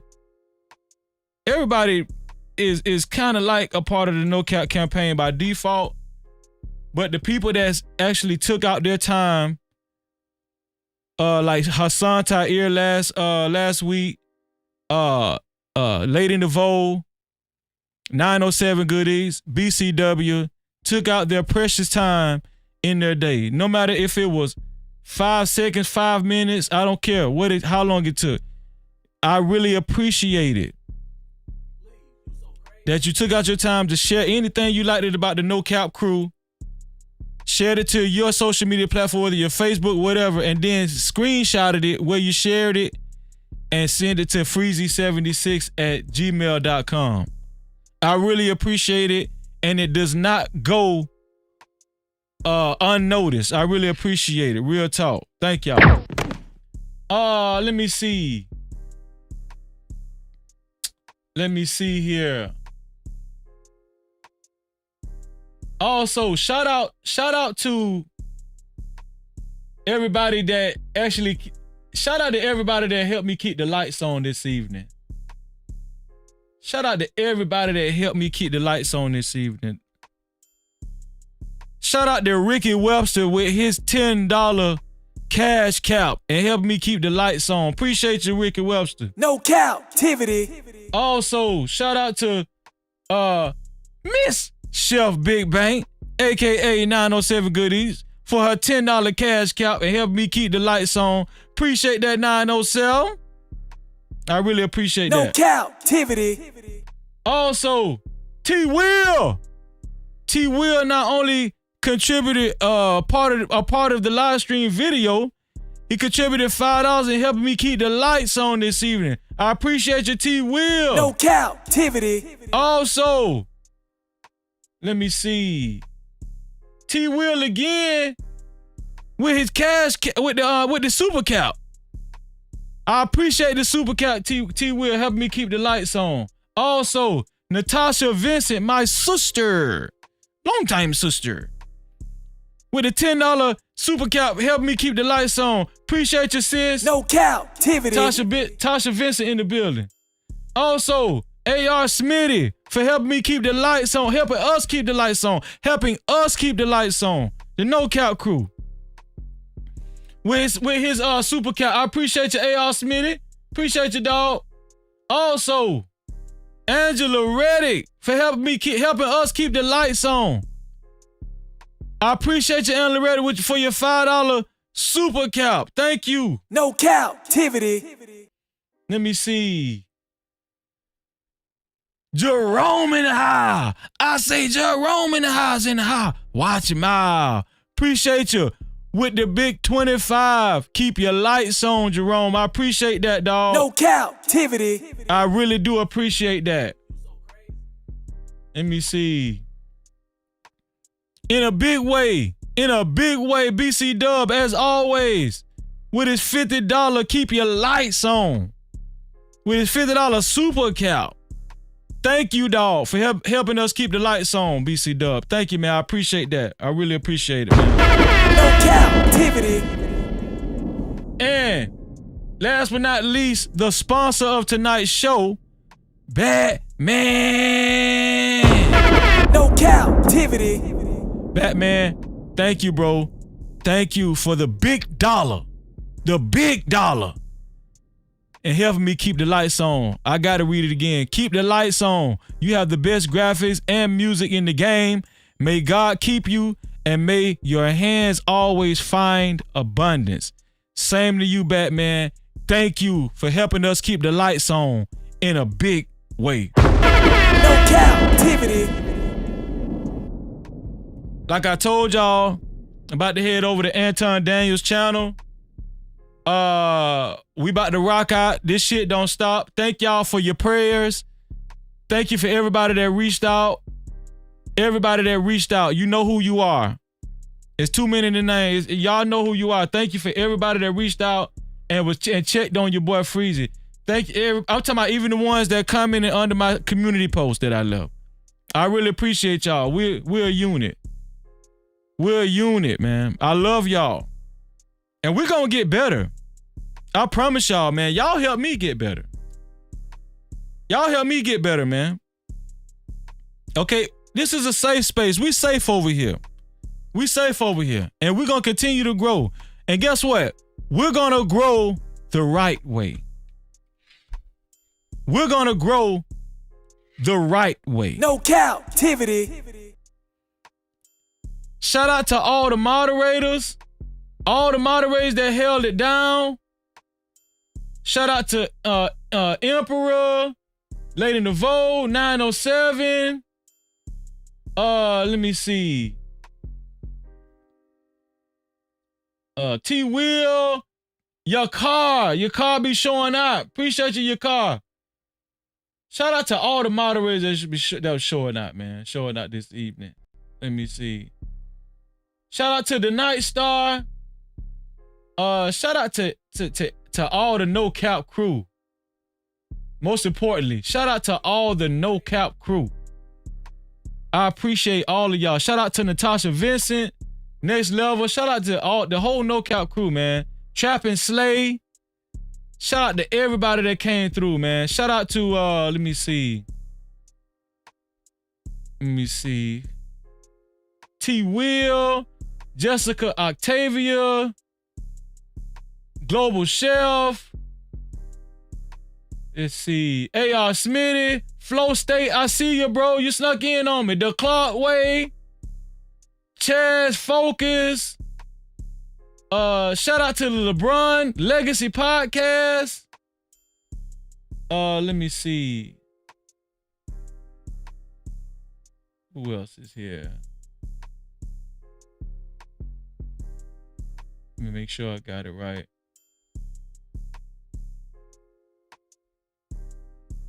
Let me make sure I got this right.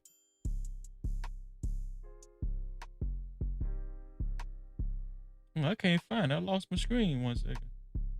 Okay. Shout out to Jerome in the house, The Night Star, Poppin' Cranium, Angela Reddick, Invisible Wounds. Let me see. Cassandra B. I said Chap and Slay. Let me see. Miss Randy B. Your car. Shout out to everybody, man. Mark Perez, tax coach. 2 Glock Hot, my brother. Let me see. Judah Israel, appreciate you for coming through. RJ, my nephew, what's going on, RJ? Jet Coral, my sis. Shout out to all my nephews. DJ and Jacora as well. Let me see. Hassan Ta'ir. Appreciate you. Let me see.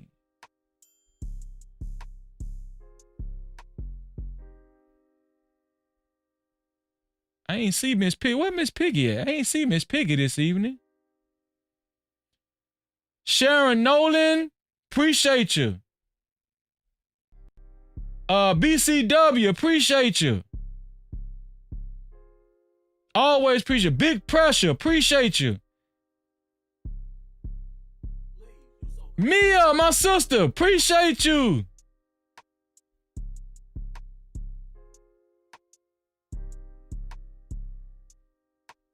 Weedy 504, appreciate you.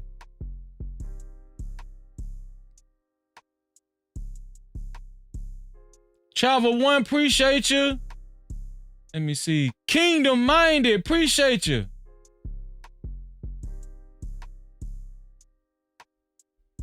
Nicole's Wellness in Motion, appreciate you. These are excellent channels y'all need to subscribe to. Also, of course, my sister Jess J, appreciate you. Of course, Black Man Unfiltered, appreciate you. Make sure y'all subscribe to Black Man Unfiltered and Are You Amused? Jess J, Are You Amused? Oh man, Blaze McCroy, appreciate you, bro.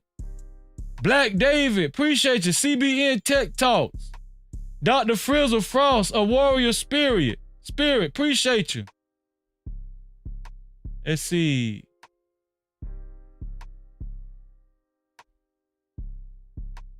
Up with BM, appreciate you.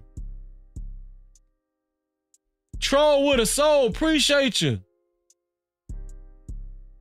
I said Invisible Wounds. JT from What We Know Podcast, appreciate you, man. My brother.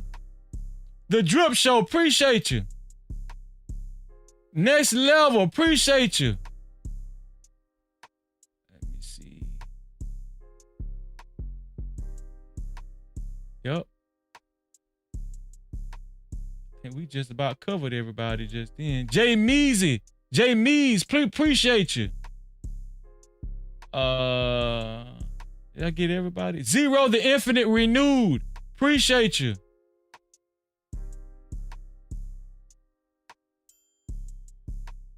Let me see.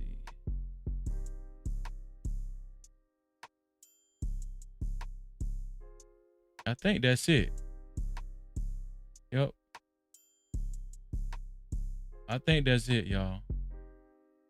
I don't think oh, Batman. Batman. Appreciate you. I appreciate you in a big way, Batman. Thank you.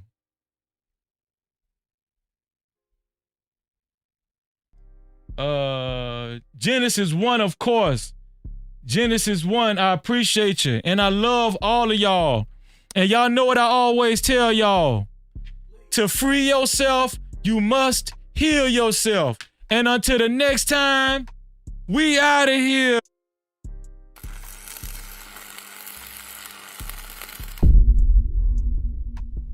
No captivity. Freezy, freezy.